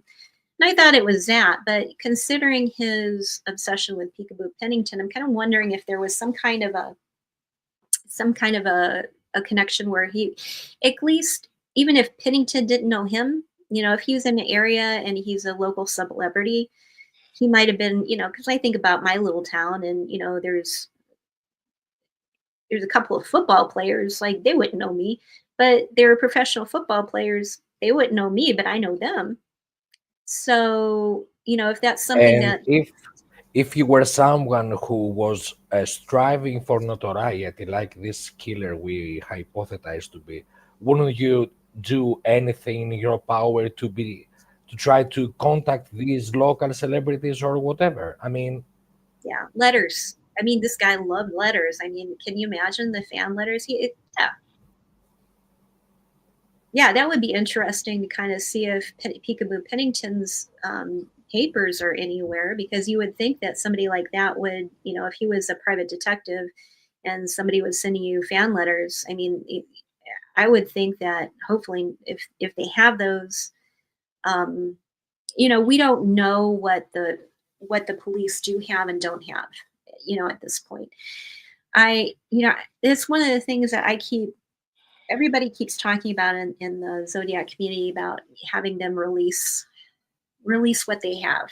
And I keep debating, is that for my personal interest, that I want to know what's going on? Yeah, I'll be honest with you, because I know that what we know is only a fraction of it. And I really kind of question whether they already know who it is and they just don't have enough to bring a case. If you don't have enough to bring a case, you're not going to release that information until that person is passed. Over here in the United States, you can't libel a dead person. So I think from my own perspective, I have reconciled myself with the fact that we'll probably never see the whole of it. Maybe just more fragments, maybe the DMV letter or something, but I think that as a whole, we will never have them see the light of day unless a civilian, a layman, as they put it, breaks through certain borders and they decide to let go of some information which may have been traced anyway. I don't know. That's just my personal opinion. But I almost feel like I'm almost feel like they might know who it is and just not have enough to bring a case. It's very possible. It's something will be really more than excellent. It's to have all the files, but really all the files. Mm-hmm. And I think that's possible. I'm not sure, but I think if, let's say, we became bigger, and I'm not talking about this specific channel, could be yours or it could be yours. It could be any channel, but in the same spirit. A channel became bigger and bigger and bigger, and so have more money. Maybe with this money, we can have a PI working for us, because let's say we are, let's say 20, and we work with this or this PI, it depends how much it costs. And maybe these people in the USA with the habilitation they need could have access to all those files in the name of the Freedom Act of Information. So I think it's really possible to have access to all the original files, but I'm sure that the only way to have it is to have people in America working as a PI, because they need certain ability to do that. And I'm sure that we can have, let's say, an encyclopedia of Tom Voigt's book. You see, we can have 10 volume or 20 volume or about the same book.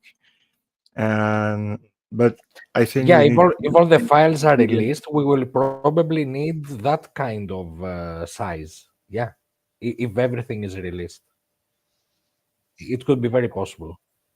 Yeah, because you said that we only have, I don't remember how much percentage that we have access, but it's just a little percentage. And that means that we can have access to a lot of new stuff that we are not aware of, or we have never seen, or but there is a reason. There is always a reason behind everything. Always. I wonder why they don't release all these files first. This is the question I'm asking all the time, even with GFK, but it looks like that it will be better now. Maybe not. I don't know. But I wonder why the FBI, because I'm sure the FBI had the hand on the case. I don't think Valero or Benessa or Napa had the right to do everything they want to do without the accord of the FBI. It's my perspective.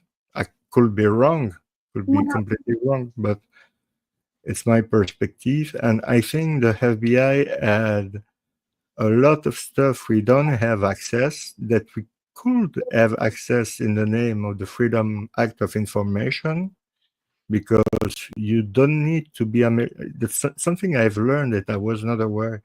You don't need to be American to have the right to ask something to the FBI, for example, in the name of the Freedom Act of Information. Even me, if I live in Belgium and I'm a Belgian guy, I can ask the FBI in the United States to have access to some document in the name of the Freedom Act of Information, because it's for all the planet. It's not just for the USA. It's amazing. I didn't know that, I think, 10 years ago.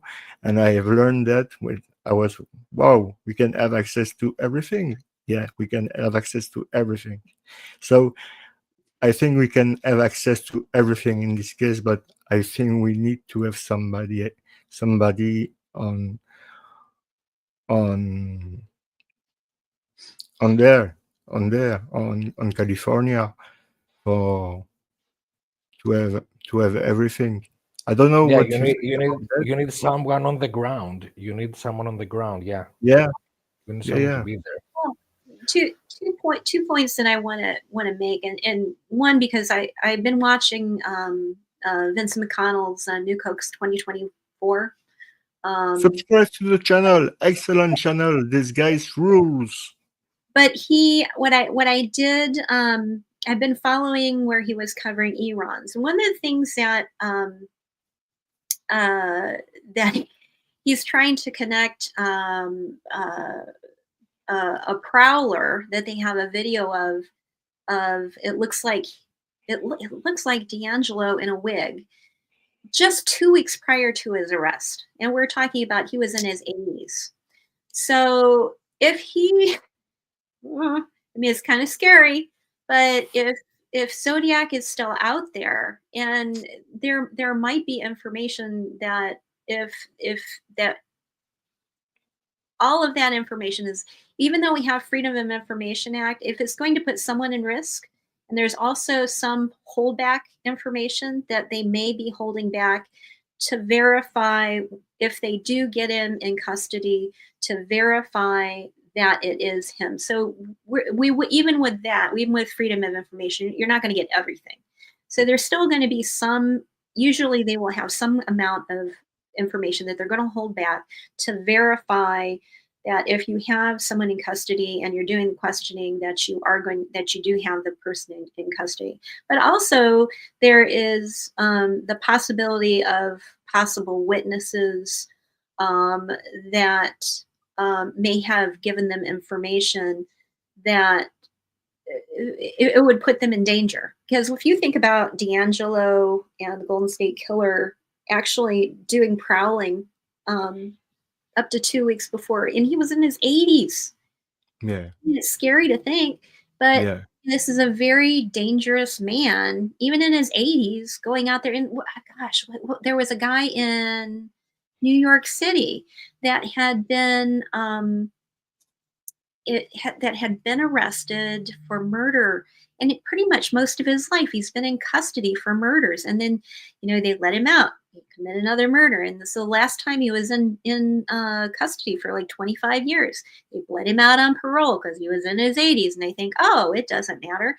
And in the time that he was in prison, he was transgender, and the guy was pushing around a shopping cart with the dead body in the shopping cart. So even if you're old, you can still commit a murder. So and I know it's scary, but if he's out there, he's still still has a possibility of being a very dangerous person. So if there are witnesses out there, what was kind of interesting to me too was that to know that Brian Hartnell, and I mean, Brian Hartnell would have been easy to find because, in the newspaper, they even released that he was going back to classes, that, when they released him, they were putting people's addresses in there. Mike Mageau's address, when Yep. it had his address. Now, he probably already knew his address, maybe, but you're telling exactly where this guy can find you. Now, Mike Mageau, that was the smartest thing he did, was to get out of town, because I don't know how Brian Hartnell went back to his classes and wasn't just absolutely. I mean, can you imagine knowing that and then in the newspaper you see that they telling everybody that yeah, he's back to classes now, and you're a witness to this guy who killed your friend and tried to kill you. Some of this information is for the best that it doesn't come out. I mean, because we don't know exactly what that information is. So I'm all for more information being open and shared. Some of it, I'm going to trust the police to hold back what needs to be to keep people safe. I'm more for safety. So, I think I want the information, but that's for personal reasons. But I in my heart, I want people to be safe, because quite frankly, I want a resolution to this and for the families to have a resolution to this and know what happened. But nothing's going to make it right. There's no real justice in this because we can't bring them back. We can't bring those people back, but we can keep the people that are here safe. So anyway, that's my 2 cents on that. But I do agree with you that I'd like more information released. I agree also with what Cheryl said. My other input into this would be that there has been discussion that the FBI did not have, in the strict legal sense, jurisdiction, or that this jurisdiction would be limited to the extortion aspect of the case, or in the case where a crime in another state, for example, if Donna Lass had been abducted and found murder in the area of Nevada. Actually, she was kidnapped in the interstate line, so that would be technically still California territory, or at least debated territory. If there was a crime that could be tied to the case from another state, I think that this automatically brings a federal agency to the hand of the killer. But let's be honest, in the Cold War 60s, Director Hoover had implemented a wide network of information accumulation. I will try to be very elegant in my phrasing. So essentially, I think that if you sneezed somewhere in the United States in the 60s, it's very possible that this could be part of an information accumulation. So it was the Cold War. Everything was recorded. Everything was evaluated. Everything was evaluated and characterized in a fatal conflict between two different worldviews, between two different world systems and beliefs, and one would prevail over the other. There was no other way around it. So I think that regardless of legal jurisdiction, I think that this was a wide network of an agency that could and actually did monitor many things in the daily life of American citizens, let alone the crime aspect. And there is a good file on the Not Berry farm. Now, there are a few of us that have studied the Not Berry farm that was maintained in California. There is a big file, even though no crime was ever committed because of the political monitoring of the activities going on at the Berry farm. Now, this included some very prominent right-wingers and some even neo-fascists that may have been part of a broader network that even viewed the then administration as hostile, as treacherous to what they perceived to be their own version of the United States Republic. Anyway, so I think that this is a very good testament that things were being tracked and monitored. And I won't debate about the morality of the situation. I'm being realistic and pragmatic. When you have this kind of a world conflict, the Cold War, it was very natural that both systems would deploy a huge network of information accumulation in their territories of interest and where they held sovereign control and authority. The thing is that this very specific method that the killer has chosen to separate these 4 canonical attacks from all other methods of murder or communication I think a big bulk of information is being held aside because even law enforcement may not have been totally certain what is canonical and what isn't.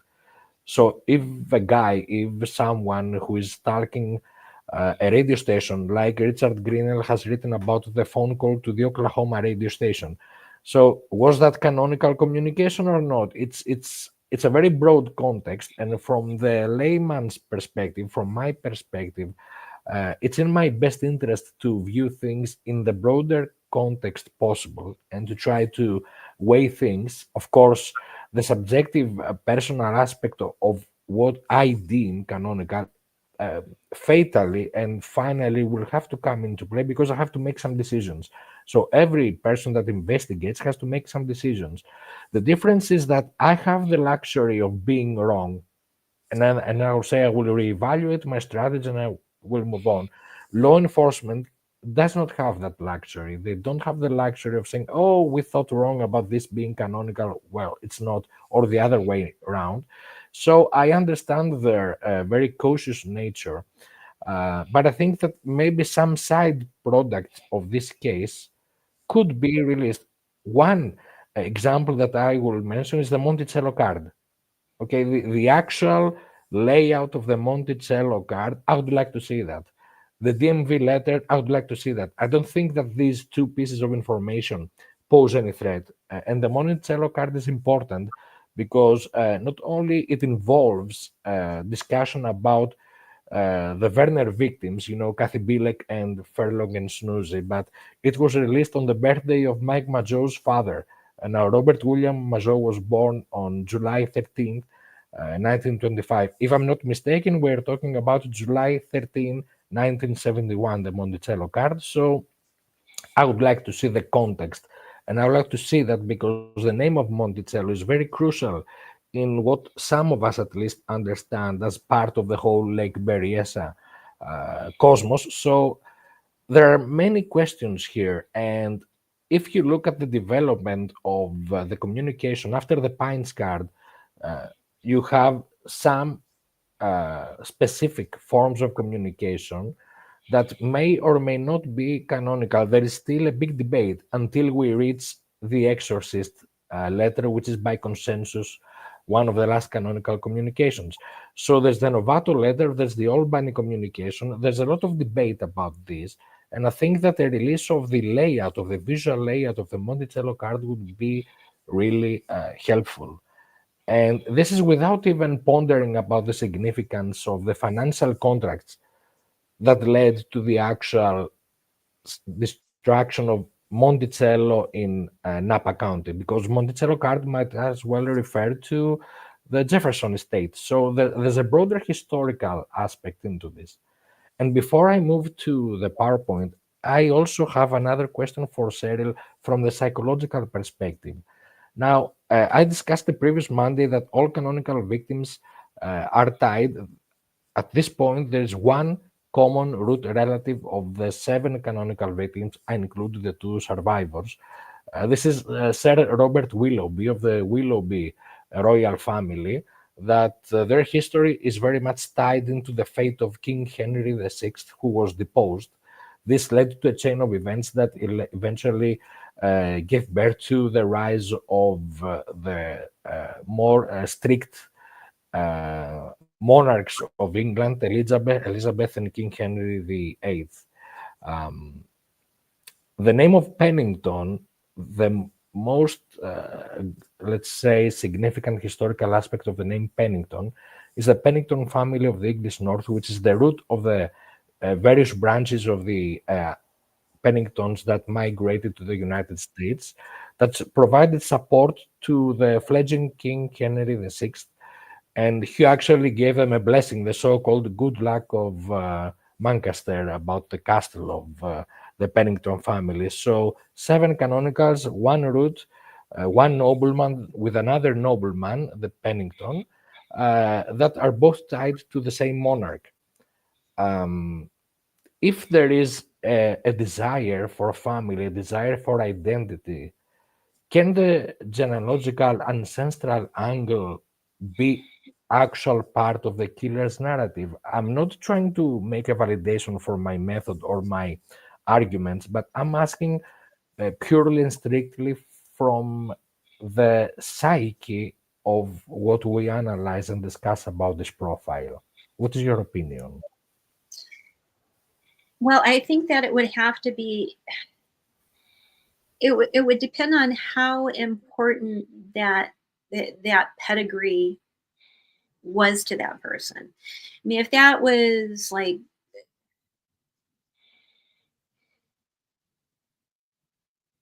okay, so like in my situation, I'm very, very English. So I can tell you that you know, my family, the Birches, once again, I'm not involved in the JFK conspiracy, but John Birch John Birch is, I am cousins with him, you know, but we shared ancestors and we came over. His family went to Georgia.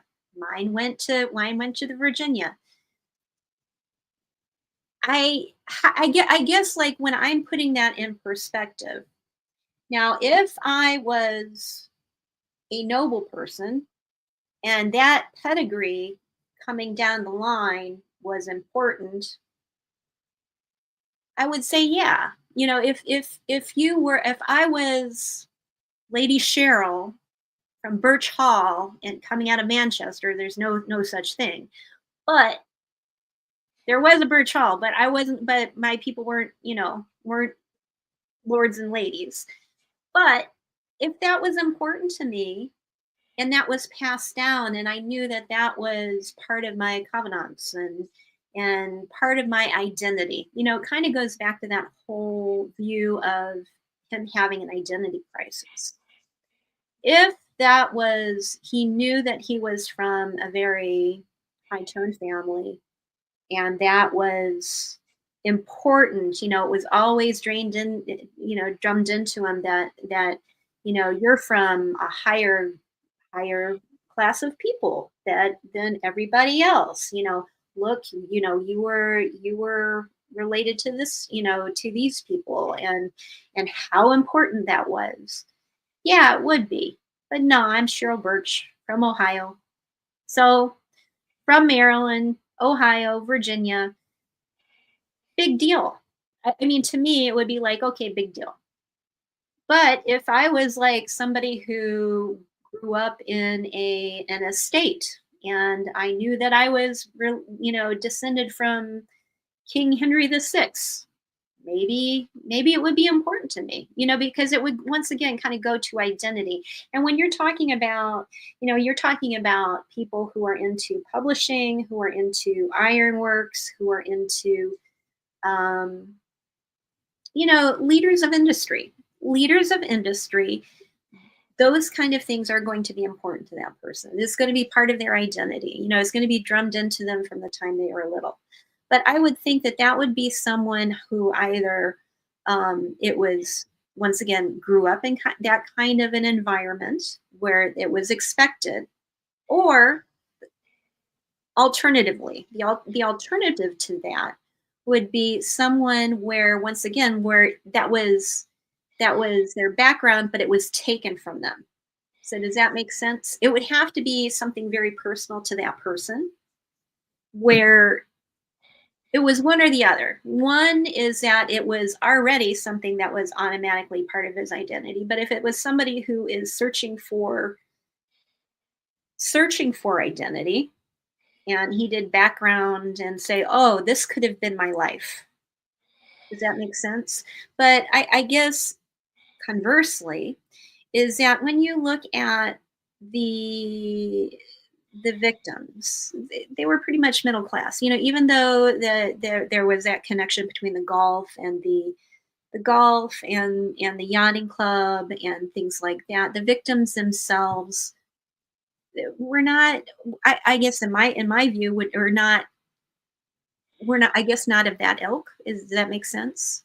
The victims themselves. So I can see like that being, I think that unless the alternative to that, would be the view of a wasted life. Does that make sense? That a child is wasting that. Does that make sense? That there would have to be like some kind of a. I'm trying to think of a situation where, if we're talking about a personal, for it to be a personal motive. If it's not connected to money,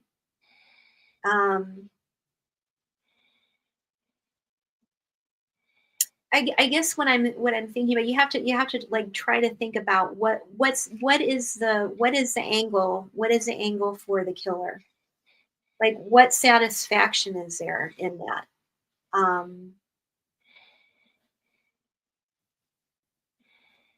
I mean, I guess when you look at that, I would think that you would be wanting to take something from them, right? So if what would he be taking from them? You know, if he's more like a petulant child and you're taking something from them, or you feel like they're wasting, you know, somehow like these kids, even though you know when you look at it as like, you know, the Coco, the song with Coco where he's talking about the little list, you know, these are people who would never be missed. These are people who would never be missed.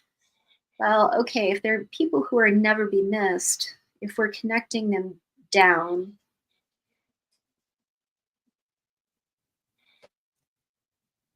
it wouldn't necessarily be, I would think that it would be something more personal to him.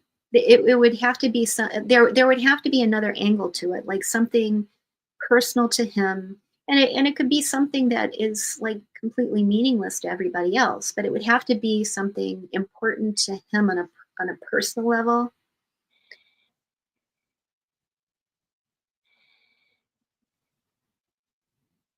Oh, Haynes Antony sounds like Blanche Dubois.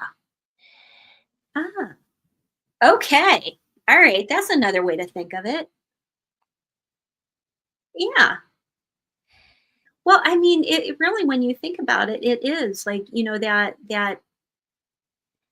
you know, you're not really coming from anything, and then so his perspective then, it wouldn't matter. It wouldn't matter that they're just everyday middle class people. Yeah, Stella. But it wouldn't matter. It wouldn't necessarily. Okay, that actually puts it in a better perspective. Thank you, Haynes Anthony. Okay, well, that could be a possibility. You know, because if you're looking at it, I'm looking at it from my eyes, but if looking at it from his eyes, if he did feel like that pedigree going back is what gave him identity. Yeah, I mean, it wouldn't matter. It wouldn't matter that they are all from middle class families at that point, right? If you're that wrapped up in it, and you're looking at it from an identity, and if you're putting your identity into that, it makes sense. One thing that we talked about that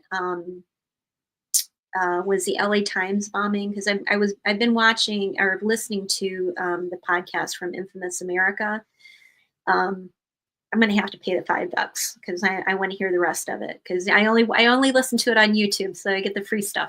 But I'm going to pay the $5 to get the rest of it because I really want to listen to it. But there were some LA Times bombings, LA Time bombing in 1910, and it was very interesting because it was tied with also with the iron workers, international iron workers.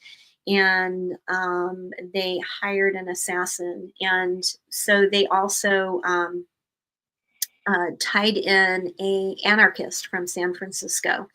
And so there was a famous private investigator that tracked down who did it and brought them to justice. But then the next episode is where it fast forwards to the 1950s, where there were some more bombings that were connected to it and similar to it. And I'm really interested in that because, like, what got me thinking about it was, everything that Shake's doing, and it's like the ironworkers and the bombings, the fact that Zodiac was doing bombs, but then also the fact that there's, like, in the 50s, like, there's another ones that kind of go back, because really when you look at Zodiac, he does a lot of copycats of other crimes, whether that's he's been reading through there. But I was thinking about the fact that Druzer and his brother went on to Planet X Filmworks and was talking about the Donna Lass case and the fact that there was another murderer in the area that was doing serial rapes and murders during that time frame. And like they got me, like it sold me on the fact that Donna Lass was not one of the Zodiac victims. And then I got to thinking about it. It's like, that's not necessarily so, because this guy is very good, whether he's reading about him in Detective Magazine, or here's the thing.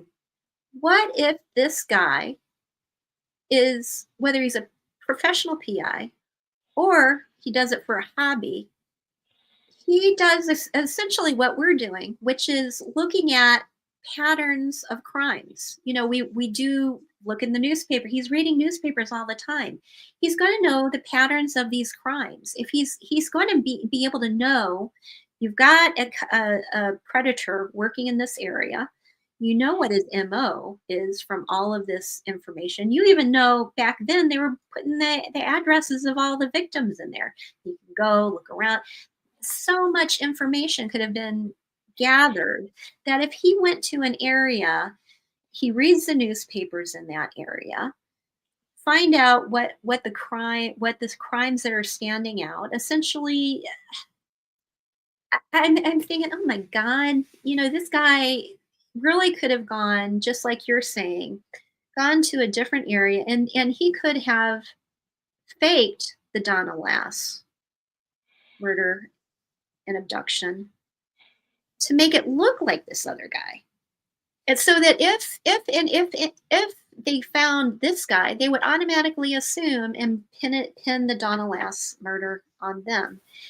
This is the territory of the person I'm looking into. He was brilliant at pattern identification, assimilation, and copycatting of methods. Right. So I mean, I definitely see, I see Shake's point, and the person that Shake is looking at. I really am thinking that it would be somebody like that, and the person that Shake's looking at is somebody that definitely has had problems with identity. I mean, in kind of so I'm just trying to think if,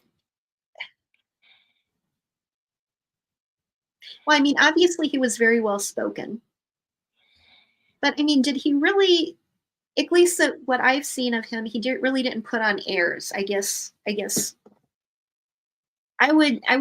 when I'm looking at that to fit into that pattern, it doesn't have to make sense to us. Does that make sense? There's a pattern that would have had to have made sense to us. Like the whole, when he said that, the Blanche Dubois type of I mean, I don't think he really put on airs. So it could just be that it's something that just doesn't make it, that there is a connection there. It just doesn't make sense to us. It had to make sense to him. Yeah. And I'm just it had to make sense to him. only today I found finally the contract between Solano County and the company he was affiliated with, the San Rafael company he was affiliated with. This is a direct assignment of contract for janitorial equipment throughout Solano County that would include the city of Vallejo, taking in the summer of 1970 for the season of 70-71. Now, to do that, to achieve that, you need to have a traveling salesman, a representative, to be in the epicenter of decisions at the city of Vallejo. Now, this is the first time that we can put this person not just in the Bay Area, as we did until now, but essentially in the city of Vallejo. And the actual contract also makes a lot of sense about competition in the city of San Rafael concerning home construction, maintenance, and supplies, with another opposite company that was run by a member of the family that brings three different people together: John Franklin Hood, murdered in Santa Barbara 1970; Kathleen Jones, abducted March 22, 1970; and the lineage of the wife of Hermann Schussler, the German lineage of Eva Menges. Now, Menges is a family that appears throughout these victims, and it is very possible that this aspect of contractual interests and traveling salesmanship may very well be a key to understanding the hypothesis, at least, around this individual that for many years was hypothesized to be totally irrelevant to the state of California. And now we can have the information that places him in the North Bay area for the time frame of the murders, and more specifically in the epicenter of Solano County, namely the city of Vallejo. And you will both remember that we had a discussion about ways of approaching even schools and such institutions. If you go around being a middle intermediary salesman of equipment, janitorial equipment, supplies, daily stuff, expendable material, you can actually go under the radar, being that guy, the invisible, colorless, bland guy that no one actually remembers or pays attention to, while at the same time pushing for a hands-on contract that would be a tangible, practical purpose for being there. Whereas at the same time, if the hypothesis is that you have a hidden agenda, a predatory agenda, you can go about your business while no one suspects you of anything, because you are not the stereotypical kind of the repulsive in your daily conduct and appearance. You are not the kind of repulsive monster that would be expected from such a destroyer of lives and potentially families. I mean, if we go back to the movie The Silence of the Lambs, Buffalo Bill, in his whole pathogeny of transformation, so to speak, in his daily appearance, he's just another indifferent guy. He opens the door to Clarice, and he would go totally indifferent if it wasn't for the script development that would lead her in the house, etc., etc. But it's just a guy in the neighborhood, possibly the loner or the downbeat guy, but totally flying under the radar. And if this can be tied to the hotspots of neighborhoods in Vallejo, where you can actually narrow down the groups of people tied to the different activities of those families, then things become even easier for you. You can be a door-to-door salesman, selling home cleaning equipment, stuff like that, and get away with it. And then you can pick up any information that you can along the way. And of course, I agree that motives are not evidence, and movies are not scientific products. But the same can be said of the Zodiac movie as well, which has been taken at face value for many years. So this is actually an argument that can be read, like a two-sided coin. It can have many different ways of looking at it. Motives are not evidence, but motives provide narrative. And the biggest problem with the Zodiac case is not exactly the lack of physical evidence in the sense of the smoking gun, because Dahmer was caught in the act. So unless you're there and you catch the guy, like in the act of brutal murder, it's very difficult many times to have this kind of momentum of smoking gun momentum. The biggest problem I think with the Zodiac case is the lack of narrative.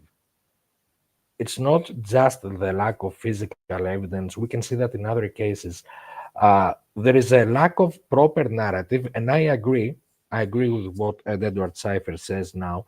There are quite a few narratives floating around, but they can't be sold to the viewer, even from a pop culture perspective. I can't buy the narrative of a movie that places the killer as an epicenter, the city of San Francisco. The case was not built around San Francisco, and the main rival of the killer was not Detective Toschi. And I'm not saying that to undermine the value and the worth of Detective Toschi, but this is something bigger, this is something broader, and this is something darker. And this narrative misses out completely on the personal nature of the killer, be it Arthur Lee Allen or not. It's not about the person. The narrative is about constructing a story that can be convincing as to when, why, and how, and the mask can be taken off in the very end of that narrative, or it can remain there. I mean, you can have a solid narrative, and the killer may never be identified. He can always be, the leather hooded monster. But the idea is that the lack of a narrative does not give us an explanation of why the canonical attacks were 4 and not 12. But at the same time, he produces an index of 14 that kind of overlaps with the eyes at the Halloween mask. And then there's a debate that the eyes were 13. Of course, because one is kind of sidetracked from the edge of the margin. But the problem remains that there are various references of military and naval history through and through, and this aspect alone is nowhere to be tied to any of the various narratives that have been provided on a much larger pop culture scale. Now, with your permission, I will try to go to the end of what I have to say by giving you this PowerPoint for the sheer reason of for posterity reasons, as I would like to say, to be able to put down these pieces of information about the Taggart family. So we had shared the previous time, we had shared this information. I hope that now I can actually share the screen, because it's always a challenge, like when I'm a tech dinosaur. And hopefully, yes, I think things will be safe now. Okay, so I think you can see that now. Again, it's a very compact. I try to make them as compressed as possible. Now, the Taggart family comes to Vallejo again so that Gerald Taggart can be employed at the Mare Island Naval Shipyard. Barbara Taggart is a very interesting personality. Looks like a very dynamic woman. She's eventually employed at the Solano College. And this is another angle that is of interest. We find a piece about the wife of Gerald Taggart, namely Barbara Taggart, concerning the Dan Mini Elementary School. Now, this is a bit south of the intersect of Rolin and Mini streets. Again, the very same hotspot that we have been discussing. You can see also the mention of Mrs. Young. This is Leona Young. That is, her husband was Joseph Young, also a teacher. You can see his name too, and her name comes up also in the Silverado Boy Scouts. Now, Barbara Taggart was an avid bowler, and this is an example, and this is the prize that she won before the killer sent the tickets. This is the end of March 1970. This is after the events that led to the abduction of Marie Antoinette Anstey, née Romo. The tickets were sent on June 20, 1970. So this is the last clipping of Barbara Taggart before the tickets were sent. This is the one in the middle. This is the same summer of 70 after the event. She was an adamant bowler at Kenwick Lanes. This is a reference of importance. And to provide the intermediary family, this is one of the rare photos of the father of David Faraday from the Vallejo Sailing Club. Now, this is January 67. So it falls within the framework, the time frame of 67, 74, so to speak, but you can see that there's a broader history. The Faraday family came at the end of 65 in Vallejo. Please note the name of Claude Crams. He was of Danish ancestry. There is very interesting things to discuss concerning that lineage too. His wife was a teacher, Norma, at Dan Mini Elementary School. Now, this is a concrete connection between the Taggart and the Cram family. The Cram and the Faraday family knew each other from the Vallejo Sailing Club. All the killer had to do to provide the connection to these canonical victims of sending the tickets, taunting from one side, and the murder on Lake Herman Road on the other, is to go after the Cram family. And the second connection between these two families is the Little League of Vallejo. Kevin Crams was the son of Claude and Norma Crams. David Taggart was the son of Gerald and Barbara Taggart. So this is from, this is the same article. This is June 28, 1968. Even the mention of the dairy farms and the red top dairy farms that comes after this column, right beneath, are of interest because the Anstey family was involved in the red top dairy farms. These are the people linked to Marie Antoinette Anstey that was abducted Friday, March 13, 1970. This is exactly 1 year before the LA Times letter. And we have seen that the killer sends communications in the anniversaries of his own attacks. And this is 1 week after the tickets.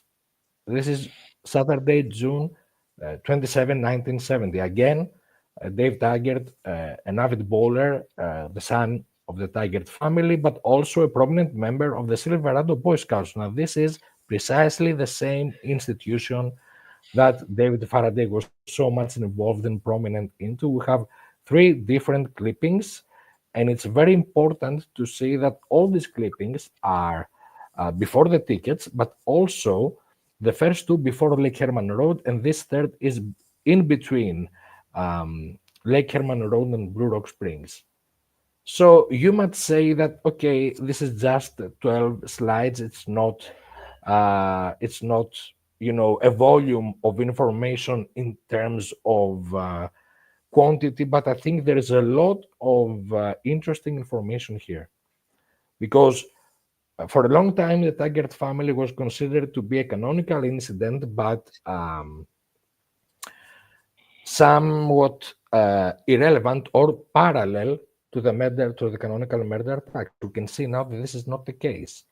And this liaison of leisure activities, be it the Boy Scouts, baseball, or the sailing club, seem to me the gateways of the killer tracking down the activities of his future victims. Now, the Faraday family lived in San Rafael before moving to Vallejo. Actually, they were in San Rafael, where David Faraday was born, October 2, 1951. They left San Rafael, I think, sometime in 1964. In 65, they make a passage through Petaluma, and the end of 55, they are in Vallejo. If information from the press is correct, then Tom Faraday was in Salinas, at the very area of the Moss Landing where the Humble Oil controversy had taken place in 66. At the time of his son's murder, he was at Salinas on a PG&E business there. And there are some clippings that we can discuss the following Monday about that PG&E activity in Salinas and the area of Moss Landing and Monterey Bay. And there are some clippings of the Faraday family going through leisure activities in San Rafael that would allow someone to track down the family even from that era. And it is stated explicitly that Tom Faraday was a rewarded executive of PG&E. He receives a 5-year merit award.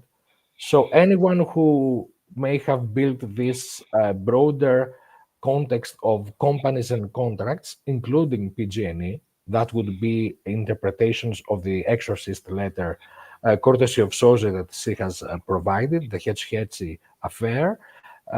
So PG&E could be part of that narrative, and Tom Faraday, as an estimator, that would be the techno-economic executive, essentially, and also a rewarded executive of that company, could very well fall within the scope, the crosshair scope of such a predator. It's a hypothesis, but we have now the information that there is a common link between the Taggart and the Faraday family. And it's the Cram family of Danish background in that very hotspot area of the Rolin and Mini intersect. The further finds are within the context of the cohesive narrative that I try to share with you guys. And then there's the next step. So we can discuss the following Monday about, finally, the Danish background of James Owen's wife and the connection to the Danish background of Betty Lou Jensen. Anyone can make their own assessment about the importance or randomness of that, but it's there and we have to bring it out in the open. Very good. Actually, while you were talking there, and it was coming to me as you were showing the pictures of the bowling team and stuff like that. I think I figured it out. Titty poo. It's a Vallejo area is a little mini titty poo from the Mikado. So yeah, you can kind of see that the pompousness of it, the irony of it, that if this is somebody who did knows the background and know, because the fact that they came in from different avenues, I mean, this isn't somewhere where they all came in at the same time in the same area. They really did have a lot of, I mean, for all of them to kind of come into that area, there is a pomp and circumstance of being middle class, but yet have that background and kind of a little mini essentially recreating the stage for that with the town, with the characters that you have already there. So this small town, even though they have that background, it actually, that makes sense now. It does make sense. Would you agree that this kind of reflects on the story of Vallejo itself? Like the small town in the 60s, they had this huge boom. 50s and 60s, Vallejo would kind of inflate its population with many people coming into the city, but essentially most of them were middle class at best. But they had maybe this idea of themselves or the idea of the city as itself. Suddenly you went from this little tiny town where all of a sudden there was this boom and a lot of money coming in and a lot of probably there was a lot of pomp and circumstance, because really when you think about it, like for a middle class to be part of somebody who is middle class, you wouldn't think like at least now I wouldn't think of my person who was doing my pest controlling, owns the pest control company, as part of the yachting club and in the golf club. I mean, I would think that would be, for you to be part of all of that, you would be upper middle class, not lower middle class. So yeah, I think that there is kind of that recreation of the theatrics of it, because obviously this is something that if that letter was him, that Friar Puck letter was him, he was really into the Mikado back in 54, 55. The other thing that's really kind of interesting, I've tried contacting the Lamplighters, because Lamplighters actually started doing productions in the Mikado and bringing their production out to Napa in the 50s. I mean, this is something where they worked with the local schools to work with the students there, and they actually gave a presentation in 54 at the Napa Community College that of the Mikado with the Lamplighters, and they did it consecutively in the 50s. I think I had the dates. I have the dates. I think I posted on the Discord of the different years that they did it, and like it was in heavy rotation in the 50s and up through the 60s. They missed a couple years in the 60s because they started putting other things into rotation. But just in that little town in Napa, I can see somebody seeing that and seeing it year after year and kind of seeing the parallel between the town and that.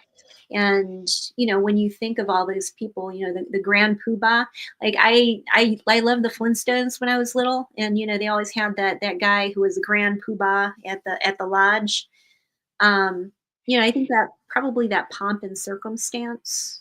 If you think about it, if you were thinking, okay, the irony of it, like, who are you, with all your pomp and circumstance, and then you look back and it's like, okay, well, who here is really the people with the pomp and circumstance? And so then I can kind of see that, because he would be focusing in on the theatrics of it, because it's the irony, the theatrics, kind of creating the stage.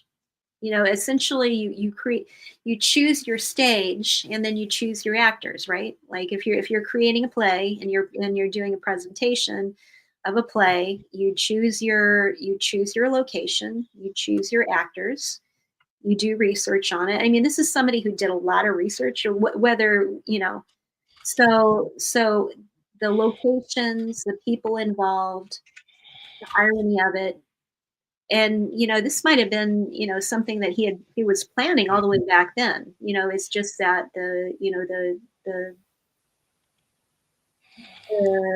how, yeah, I mean, this may have been played out earlier, and if he was doing things down in Southern California, kind of the same thing there. Like, this might be almost like I think there are a couple people in the chat here talking about how he may have been some other serial killers. I mean, if you think about it, this might be somebody who essentially views their kills in an area almost as they would like a production, like a theater production. An active an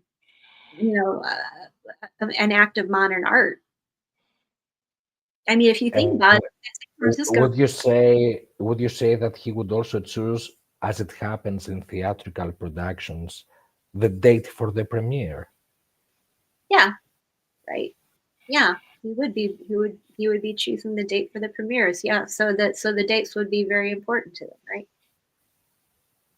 Yeah, and especially when you look at the other thing that I was looking at was the name that he used in the letter in 55 was Friar Puck, which that kind of goes back to when we choose our avatars. I mean, all of us, when we choose avatars that we use online, it does reflect a part of our personalities.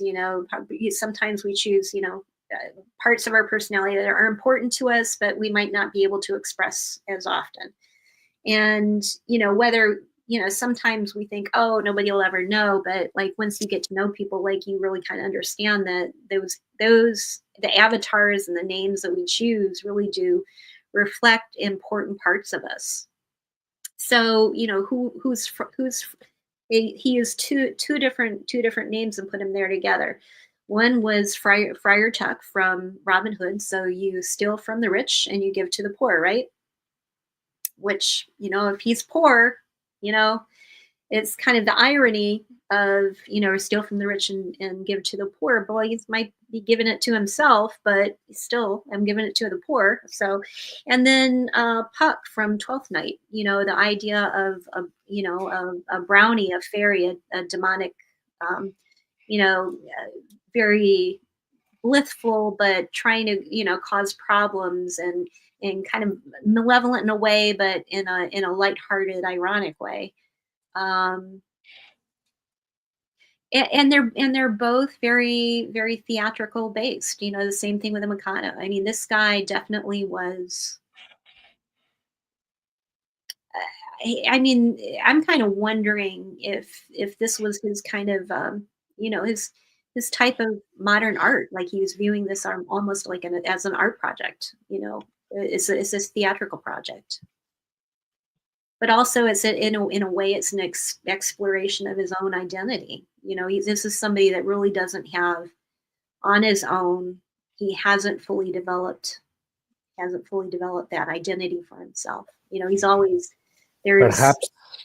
Perhaps the Zodiac insignia filled the void of the identity. Mm-hmm. Yeah, because he's getting that validation that he needed. He's essentially, he's that little kid at 8 or 9 years old saying, look at me, Daddy, look at me. Aren't I doing a good job? And it's almost like he's yearning for that person to acknowledge what he's doing, to say that he did a good job so he can stop. Whether it's Peekaboo Pennington, Charlie Chan, he wants that daddy figure. Come in and tell him to stop it. And say, oh, you're so smart. No. This is exactly what Cheryl has been saying when I say, dear Jerome, that this is the narrative that we have been missing for so much time. Not a narrative built around the pros and cons of this or that person or understanding of a person or a murder attack, Presidio Heights, for example, but the coherent narrative that tries to dissect and reassemble the identity and the lack of identity as a motive for an identity through murder.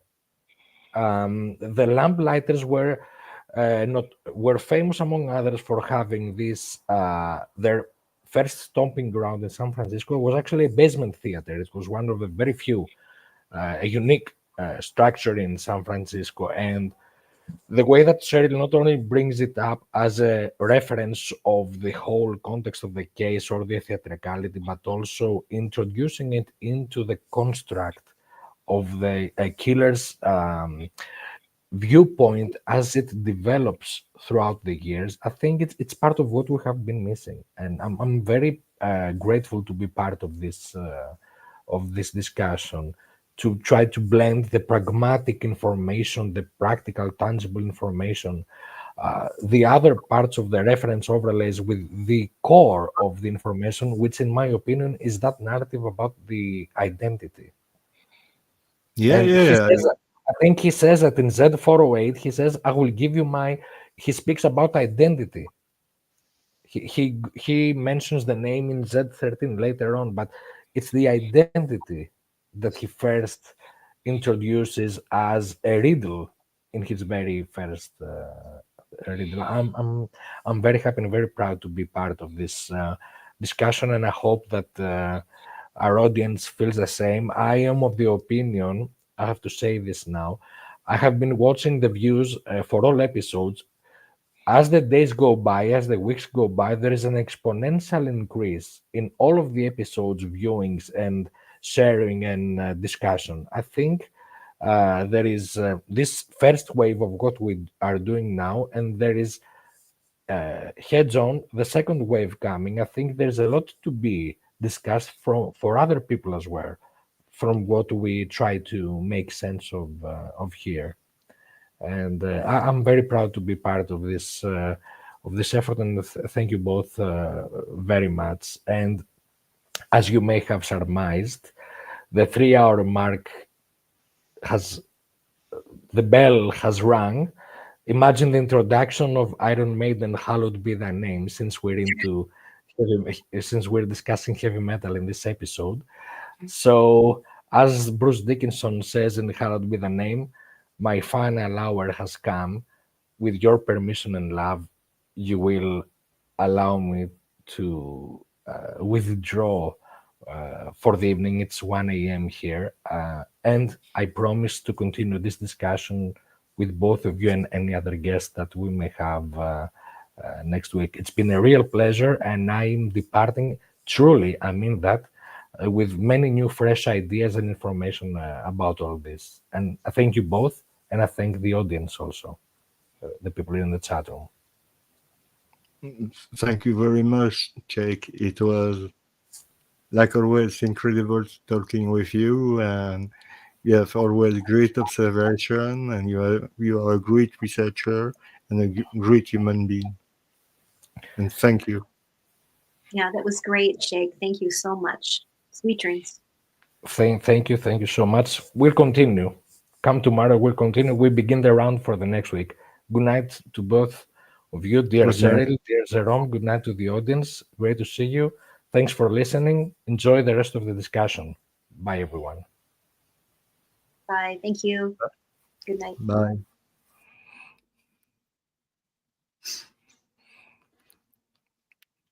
It's this episode is really special. It's like Jake had said earlier. It was, I think, an episode that we really needed to try to thinking differently that we were thinking before, and all because of Jake, all because of you, Cheryl, all because of all these amazing people here in the chat and on Discord and on Facebook, on Twitter. There is a lot of people who have great theory, who send me a lot of good stuff. And sometimes it's good, sometimes it's less good. It depends. But it's always nice to share information with me. So thank you very much for that. And I think, Cheryl, that you are more, but really more that important in this panel. You are, I think you are the boss. Yeah, I'm not. I am not. Well, I think that's the thing that we need to keep in mind is that what I really liked about your panel was that, you know, to have, I mean, this has just been not the month for the Zodiac community at all. Cause I mean, I've noticed that pretty much everybody this is not a great month for anybody, I don't think. So, no, I know. I think the one thing that we have to keep in mind is that this is really so that everybody can, you know, come on here and have a voice, and so the more everybody. And yeah, and so, you know, I know that this is rough. It's rough to be able to get everybody, and everybody is so spread out.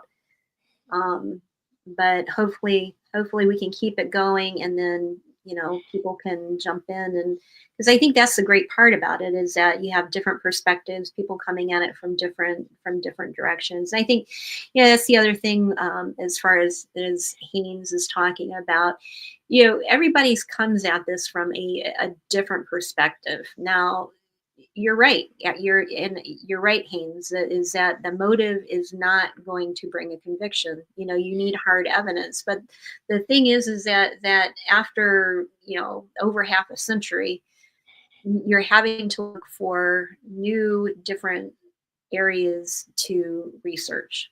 So we could keep going over the same exact stuff.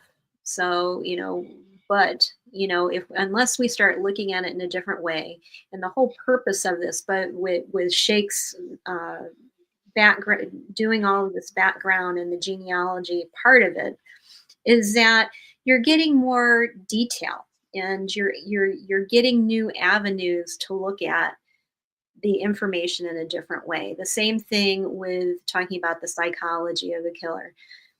You're absolutely right. And if he goes back, he'll know that I'm like the number one proponent for saying criminal profiling is not proof.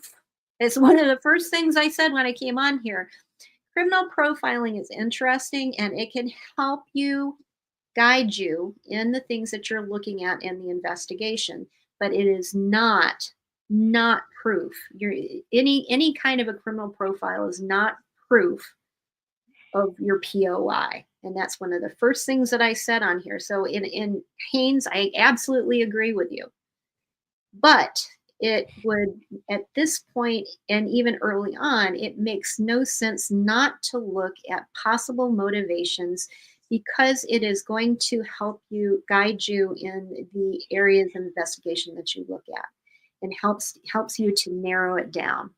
And we all are coming at this from very different perspectives. Whether it's me, Shake, everybody has their own voice out there. A lot of people end up going and they find their POI and they work backwards. Now, it's not how I work, but you know what? They might be right, because I'm the first one that I am very hesitant to say that any POI that I come up with, because I'm not going to have the proof.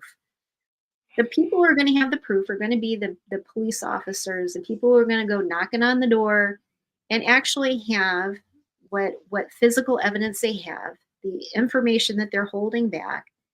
That's going to be the person doing that. So nobody in the Zodiac community, even if they are police officers, unless they're police officers with the departments that are doing the investigation, we don't have that information. But it's quite possible that we are able to unearth some information, because I'm sorry, but the kind of detailed information that I have seen on a lot of the people that are in, right now, it almost seems like there is so much information on the people in Vallejo and Napa and San Francisco that, like, if I thought that it would be possible to find the information that these guys that are out there, not just Shake, but everybody out there, digging up, going through newspaper articles, going through all the kind of things that are there in the library out there. But it's not going to happen if we just sit here and, stick our thumbs in our ears and say, oh, what are we going to do? Yeah, you're right. You need to act. You need to do something. You need to move on. And with people like you, like Shake, like Altug, like Ned, like everyone else, it's really excellent, because we want all the same thing. We are looking all for the same thing, the seeking of the truth, and that's what motivates us, really. Yeah.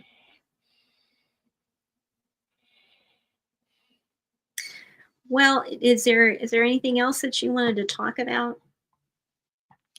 Oh yeah, a million of stuff about that. Yeah, I have a lot of questions in psychology about your view on the killer itself, about how he was during the late 60s, and how he was, in your perspective, with development, how he was when he was young. Like, for example, did he has a sister or brother, in your opinion, or both of them? is it possible that the expansion of Valero, who was in development at the time, and is related with something bad who happened to one of the member of his family, let's say his little sister, and after that he grew up with this feeling of be alone because the development had killed his sister, and he was in a period of the time where everything was changing. There were the peace and love movement, the anti-war movement. There was a lot of things was going on during this year, the first man on the moon, and to don't see the story coming back again, he had feel that killing those people was the right thing to do, just to have just, let's say, a kind of revenge on the life. Yeah, the first part of that question. I mean, obviously, everything that you're talking about, the changes that happened between 1955, 1970. I mean, there were huge changes sociologically, you know, and in the world. But also going back to, and those definitely can have an impact, because you know there's going to be changes in how you live your life, and but also you know when you because I'm really not up on a lot of the background on Panzarella and Cheney, so you're talking about the loss of a sister. We don't know so much. That's the problem, that we don't know so much because they were never really investigated. Cheney was a little bit investigated, but Panzarella never. Mm-hmm. Never. I mean, I would say yeah, I would look for a major disruption around the age of between 7 and 9. You know, that really would have been, you know, the time frame. And you know, I was focusing in on the loss of a loss of the father, because simply because of the idealization. Yeah. But what can happen is that, you know, whenever you have a loss with any family member, you know, if it was a sister, there is going to be an adjustment. And also, you know, you had been talking uh, about Parkinson's, and also, you know, whenever you have you know, a degenerative disease like that, there is going to be changes as far as you know, needing to care for that individual. Changes, obviously, if that was the breadwinner, because back in the 50s, you know, that's going to be that's going to be the male, and then you also then need to have a caretaker for that person. A lot of that's going to end up falling on the kids, you know, if they don't have extended family members. You know, so you'd really kind of need to kind of look at some of the other background of that individual, because those things can have a major impact. Also, what you also might want to consider, also, if there was a major move around that time, I would say more it would have had to have been something that affected the stability. I would say the the the parental, and sometimes that parent or the male parent doesn't have to necessarily be the father. I mean, sometimes, you know, people are raised by their grandparents, and that male fatherly figure can be a grandparent, or it could be a stepfather, or it could be an uncle. It would be that person that he saw kind of as a father, as a fatherly figure. Or your great brother. Yeah, yeah, and in the I was thinking about in the suspect that suspect that Shake was talking about, I, I didn't bring it up. I forgot to bring it up when he was here. But Shake had talked about his suspect, and in the book they were talking about almost the way that he was very cold in a lot of the rest of the book. But then when he was talking about his own mother, very tender and very, very loving. And had compassion for her. So, that's kind of interesting. But there really wasn't much about the father. So I thought that was kind of interesting. The you when you look at that, is it because the father wasn't there? Which if that's possible, there you can kind of idealize something that you don't have. If you had someone that wasn't present, so sometimes that can be like almost like an imaginary friend or if you don't have it, you idealize it because you've never had it. Makes sense. So, if there was the loss of a sister, as you were saying, if that had been a warm family before, sometimes the loss of a child can cause that a parent to withdraw. And so sometimes they're so deep in their own grief that it makes it very difficult for them to, even though they're physically there, to be present emotionally for that child, because that child will be going through that grief as well. So that'll almost feel like a withdrawal. Like I had this idealized parent, and then that when I needed it most, they were gone because they were in their own grief, and they're human beings too, and that love was pulled back. So there are a lot of different dynamics that could come into play with that, but I would probably look at it like some kind of a major life change around that time frame.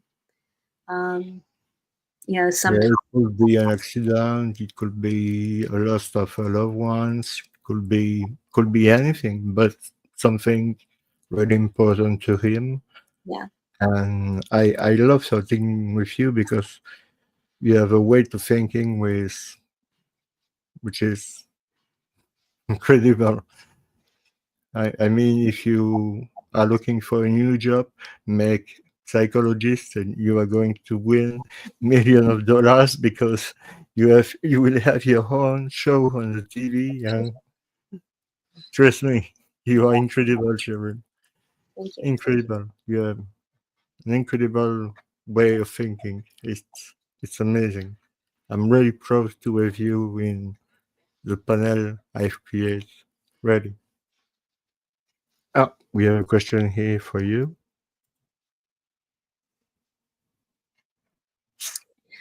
I mean, I don't see it. I mean, when you look at that, I think that's just another one of those things that he's throwing out there. I mean, I would say that if you were going from, I don't know how, if you were a long-haired hippie, you would be able to get all that hair up underneath a short wig with a widow's peak on it. You could go the opposite direction. You could pop on a wig with dreadlocks and a beard, pop a beard on. But I don't know how would you go the opposite way, Jerome? It would be kind of difficult to go the opposite way unless you then became completely clean shaven. And I think that would be. I've changed a lot of time. Sometimes I was completely shaved with just right, a book. but then you're permanently that way, right? Then all of a sudden, Yeah. the fake beard and the No, wig on, right? it's real. Everything is real. I'm real. We are real. We are not IE. Yeah. Not yet. Yeah, and Casbah says Z is into the arts and makeup and disguise, and I agree. Like if the theatrical part of it, I would agree. But I just think that it would be too difficult to do the opposite way, because when he was observed in Presidio Heights, he was clean shaven, very shortly cropped hair. So I mean, I would think that it would be kind of be difficult, unless after that time, like he decided to grow his hair. You know, it may be that after he was cited, maybe he decided to grow a beard and grow his hair, start dressing a little bit more hippily.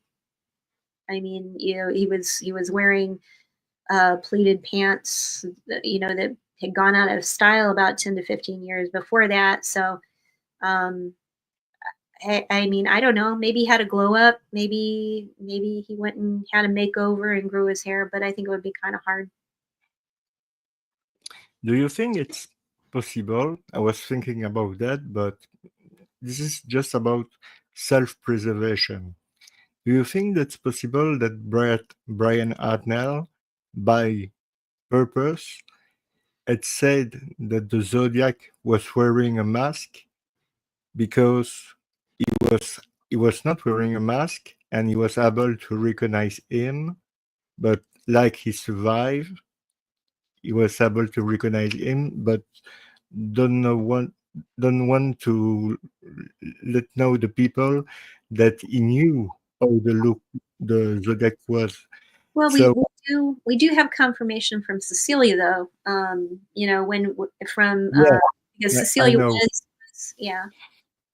I know, but don't you think it's possible they've made up this story for their own self-preservation? Oh, you mean Mm. as, oh, okay. Like if they knew who it was, Yeah, but they, I mean, that's possible. And you know, I've actually considered that being possible. I think that that I brought up the fact that, you know, it felt like when you listen to the 2007 uh, interview with Brian at the hospital. there's definitely some information about the Lake Berryessa attack that is being held back, and it might be that the police are holding that back. I'm almost certain of that part. And there was stuff that was brought out, that um, that was not given before. But my real question is what was going on in St. Helena, because when you know, Brian was being interviewed, his he is so detailed, you know, in talking about, you know, how many people were in the dining hall, 3 live oaks down near the water. And then when he starts talking about, oh, yeah, we got distracted and didn't make it to San Francisco because we're at some rummage sale. Well, yeah, if it was somebody else or in a different situation, but he's so minimized that, instead of almost like offhand. So that I'm almost thinking that there's something going on with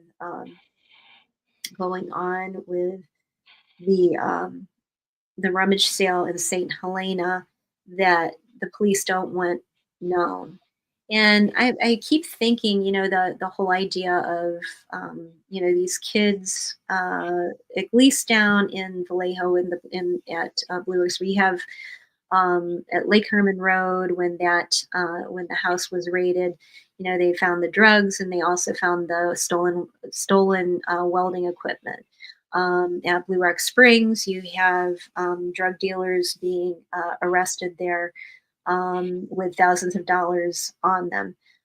You have witnesses, the kids in the other car that tried to call and report the shooting that earlier, that have arrest records for burglary.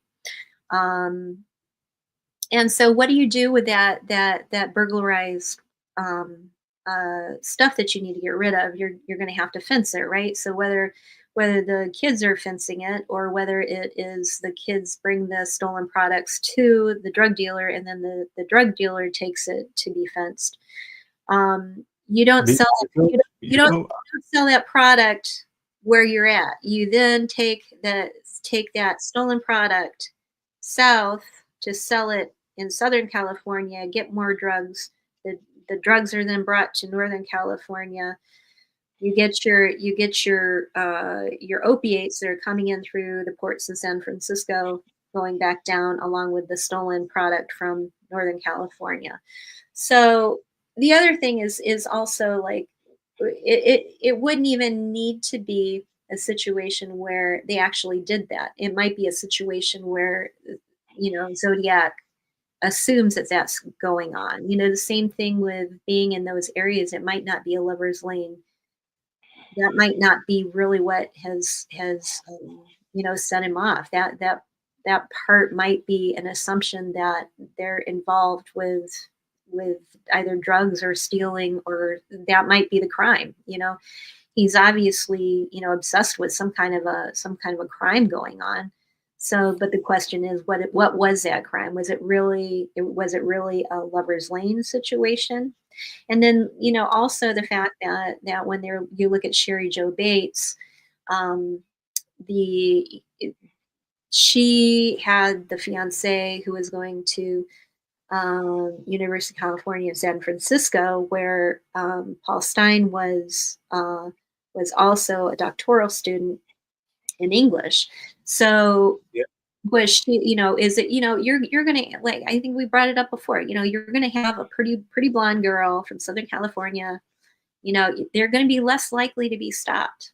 So, was she being pressured into possibly, when you go up to see your your fiance, take this stuff with you, you're not going to question a pretty blonde girl saying, "Oh yeah, I'm getting married and I have a fiance up in Northern California, and if she has a car full of TVs and stuff, it's like, oh, okay, I'll go up and get married, and you it's like moving house, like you're not going to question that, because it's like, okay, everybody, 1960s, everybody has to get married because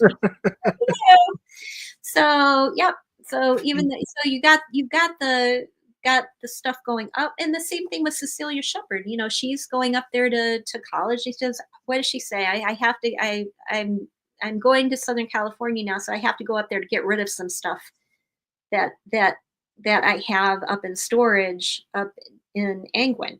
So, was that her stuff that she was taking to the rummage sale to sell? Or, was it something that somebody had her take to Northern California to sell? That there's a lot of possibilities there. And the thing is that if this was somebody who was really into true crime, did a lot of background, a lot of background was done in these areas, reading the newspapers. It's a possibility that they didn't even have to do it. He could have just assumed, okay, if that was a rummage sale, he could have made that assumption, because essentially he's making himself, judge and executioner. Yeah. So they didn't even have to be doing that. It's just that they happen to be there where he knows that stuff that shouldn't be going on is going on, or his assumption that that's what's going on. So you have Brian buying a TV and taking it back to college, and the girls are there, and you've got Cecilia and her friend from college and the one that came up with her. Well, that's the three little girls from school. All of a sudden you have all of those different parts of the theatrical presentation coming together. Then you go and they're making out, out under a tree. I mean, it's like almost like a perfect setup for the theatrics, so I don't know. I keep wondering, how long was he waiting and watching, for the perfect setup for, his performance art? Yeah. Um, I wonder if I'm not rename the Zodiac the son of the judge or the judge. I don't know. I was thinking about a new name because talking all the time about Zodiac. It's a brand. It's Yeah, I mean, Casbah, I mean, I agree with you. I don't think that this was a drug-related crime. Let me make that clear. I don't think it was a drug-related crime. But what I'm saying is that somewhere in this is that he's when you look at the little list, I mean, this is very much falling into that whole theater view of this as being like a miniature, almost a theater production. And so I agree with you. I don't think that these are drug related crimes. But what I am saying is that somewhere in this, you know, he's choosing these for whatever reason that where's Sherry Joe? Wait, you know, and truthfully, that I've been looking. I had two people that where I were looking at. One of them was a college professor at Napa Community College, and the other one, I'm not going to say what he did, but it was he also did some work there. So, but what I am saying is that somewhere in that play out, he has to have come up with an idea of what that crime is. And if you're somebody that studies true detective magazines, you know, going back to the 40s and the 50s, you know, he may have just been studying the area, the drug scene. There's also like almost an assumption, like that. Like I said, there's a change from the 1955 where he's viewing the parents as a problem, where in 69, 70 he's viewing the kids as a problem. You know, I mean, you see it today. There's people who automatically assume the worst of people, that that they you know, that they're up to stuff that they're not doing. So it doesn't necessarily mean that they were actually doing it. But when um, when uh, when Brian was talking about the fact that there was something familiar in the voice, you know, we were talking a little bit um, about the fact that, you know, there was that you know, the Walter Cronkite type voice, you know, the cadence that was used, and that might be, but also, you know, it might be possible that you know, when I think back, you know, there are some college professors that I had that it the voice might, you might remember them kind of, but you know, the voice would be in the back of your head, but you might not be able to place it. So I mean, that quite possibly could be. I mean, so.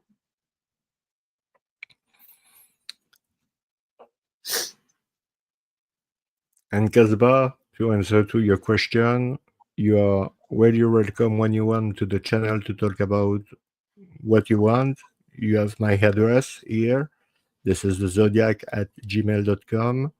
You send me what you want to what do you want to talk about. I create a video and we do the video together. And if other people want to join the conversation, they are always welcome. Like you, Cheryl, like everybody. I wonder in the psychology of the Zodiac if this guy was thinking he was doing the right thing. Did he think he was doing the right thing? Yeah.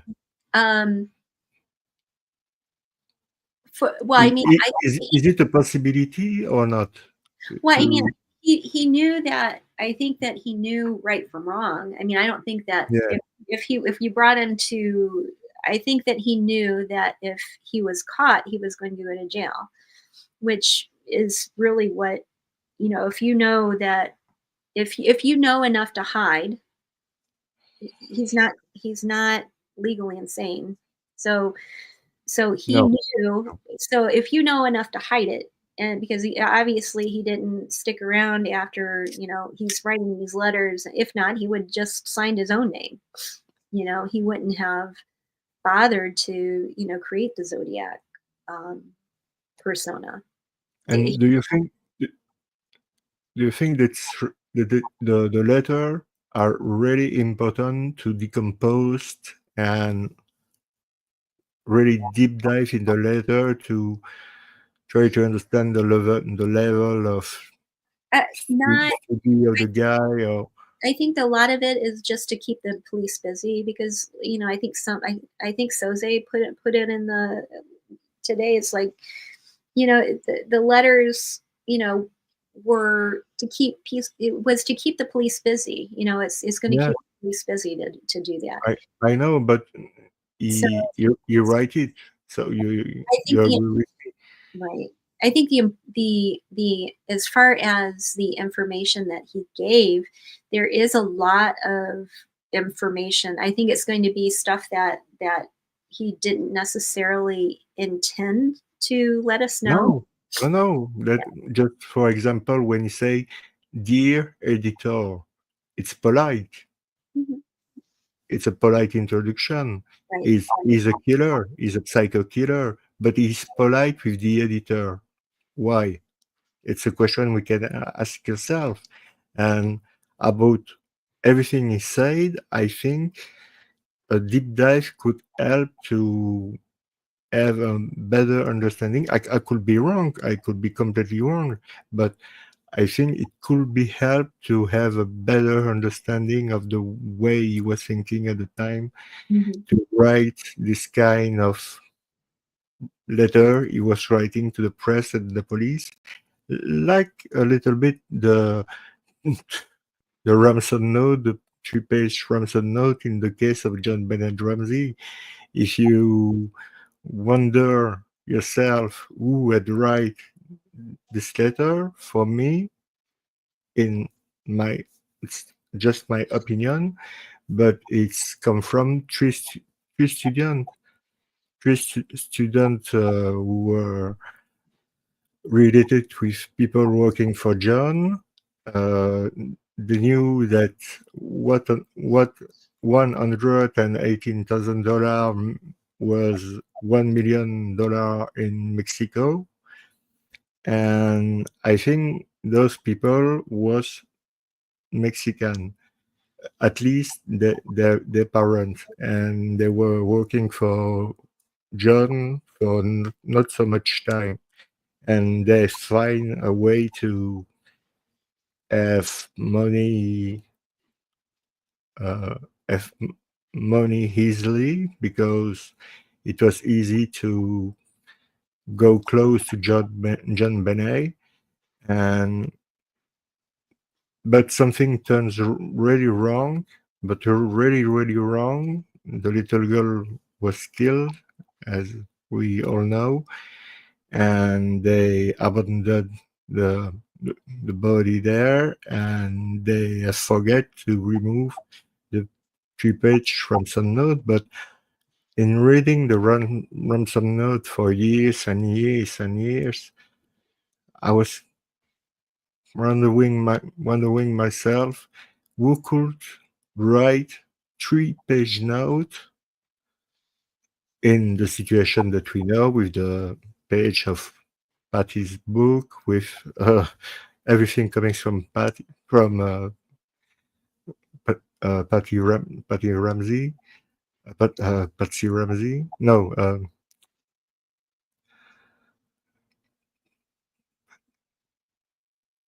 I don't remember the name of the mother of. It was John Ramsey and Patsy Ramsey, I think. So I think it was something more like that, but I've never heard anyone talking about that anywhere. It the parents or John on or his mother or the brother or one intruder. They never talk about two intruder or three intruder. Never. And it could explain a lot of things. I don't know if you had followed this case.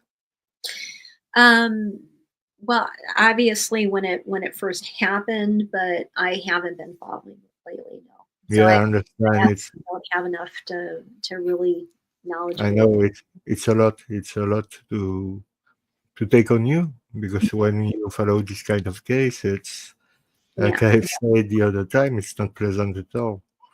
Not pleasant. And just one question: do you want to hear one of my songs? Absolutely. Yeah. Yeah. Because, like I said at the beginning, it's the 20 years of the release of my album. Awesome. But Is it on Spotify? Do you have these on Spotify, or is this something I have to? no. I'm going to put it on free. I'm hiding that, but I'm going to put everything on YouTube for free here on my Awesome. channel. So you will have one picture, this one, with the music in the background because I can make uh, any clip. It's too hard for me to create clip and make music. So, but I'm going to release everything. So, like today, it was the episode 20. It was the 20 year of the release of the album, and I'm the only one who stay on the band. There is only me on the band for now, so I have all the rights. If YouTube want to joke with me, I have all the right on my music. It is copyrighted since 2005 and it's still copyrighted in 2025. You have to tell us if they try to copyright you on your own stuff. Yeah, but they are really capable to do that, you know. So I'm going to, yeah. So tell me, you want it's metal. Do you prefer hard metal or I cool love all metal? music. I love all music. So yeah, I love all the All music. song that Okay. you did earlier. Yeah. Um, here we go. An easy one.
Well, just a mountains real through.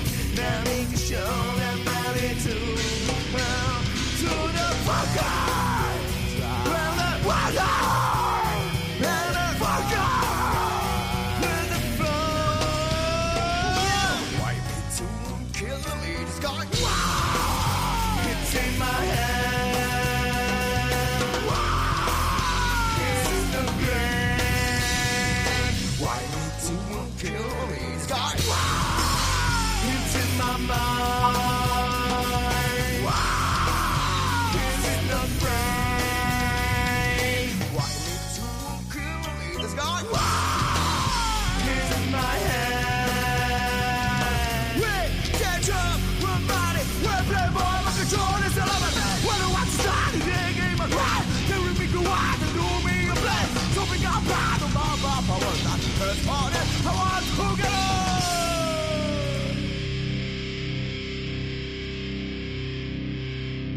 I'll go and rob a bank and kill honey people who cry. Why believe that you never think and why don't running the street? I ride on the brain last straight. I don't believe that you never think. Why don't believe that you never think? Why don't believe that you never think? Why don't believe that you never think? Why don't believe that you never think? Why don't sky and not you?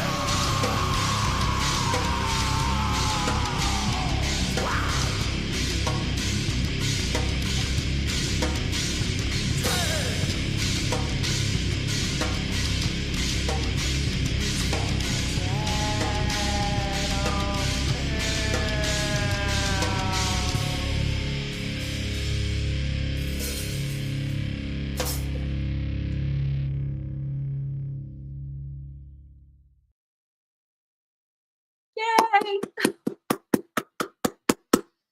And Ed, no, he's not going to throw a chair. Look at all those expensive guitars behind him.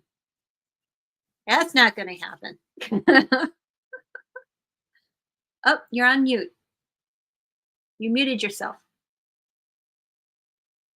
There we go. Oh, you're still muted. I think it's down.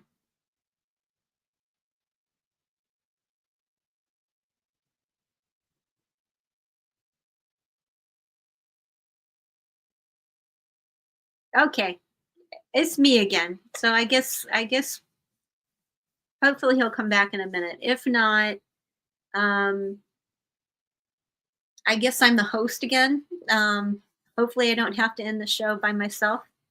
But this has happened before. So I'm going to go ahead and say that was a wonderful song, Jerome. Oh, okay, he's back.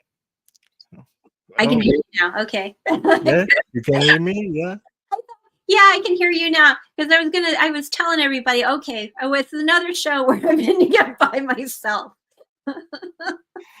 No, but if you have liked it, frankly, thank you very much, because I have wrote that in 2001 and we have recorded that in 2004, and it was on CD on 2005. We have made a lot of concerts in Belgium, in France, and in different parts of the world. Not in the USA. It was not. We were not a big band, but it was really original, as you can see.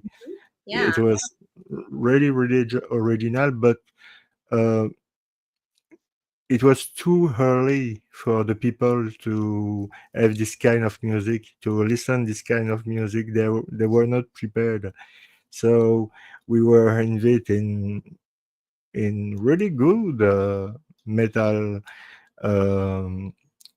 show, metal festival, and we have done great show, but people not always the time understood.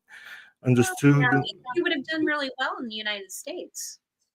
I mean like somebody said, Korn. Yeah, I mean they really had very reminiscent of that. So yeah, I was wow. Somebody quote Korn about my music. Wow.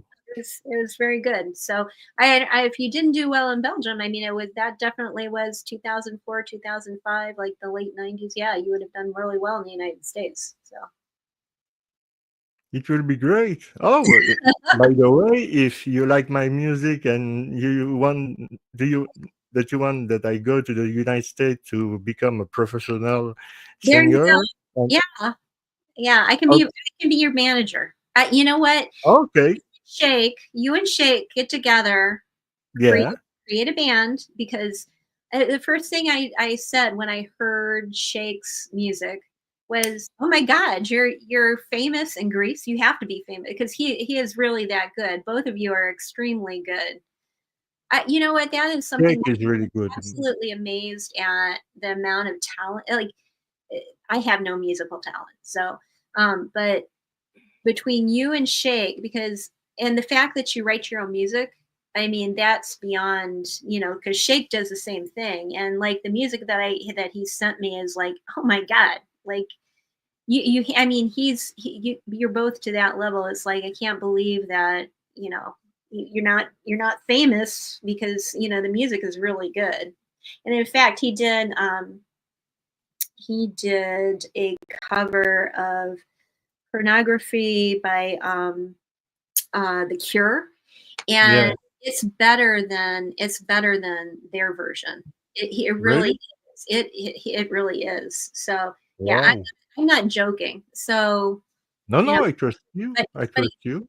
but his own music too is really amazing. So if he hasn't sent any to you, get him to, because he really is good.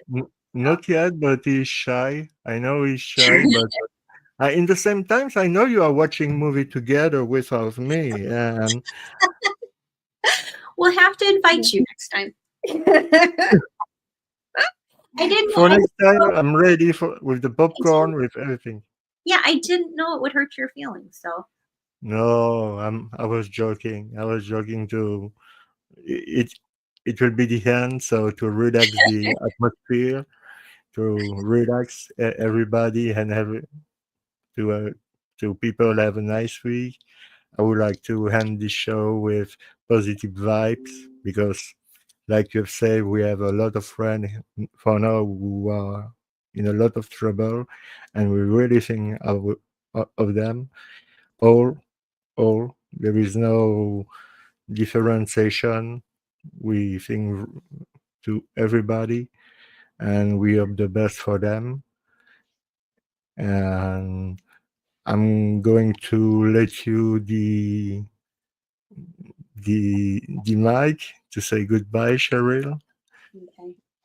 Okay. Well, thank you all for being here and supporting us, and hopefully we can keep the momentum going, and everything works out for everybody. Everybody is in a better place with work and personal problems, and hopefully we can get to a better place. I didn't start out well, but hopefully it'll work out, and we'll be able to get more people on the show, get the old crew back, and the whole idea is that we want to get more people on here talking, giving your ideas and giving your feedback. So thank you very much. Thank you to the audience. Thank you to Jerome. Thank you to Shake for all the hard work that he did and the research that he did.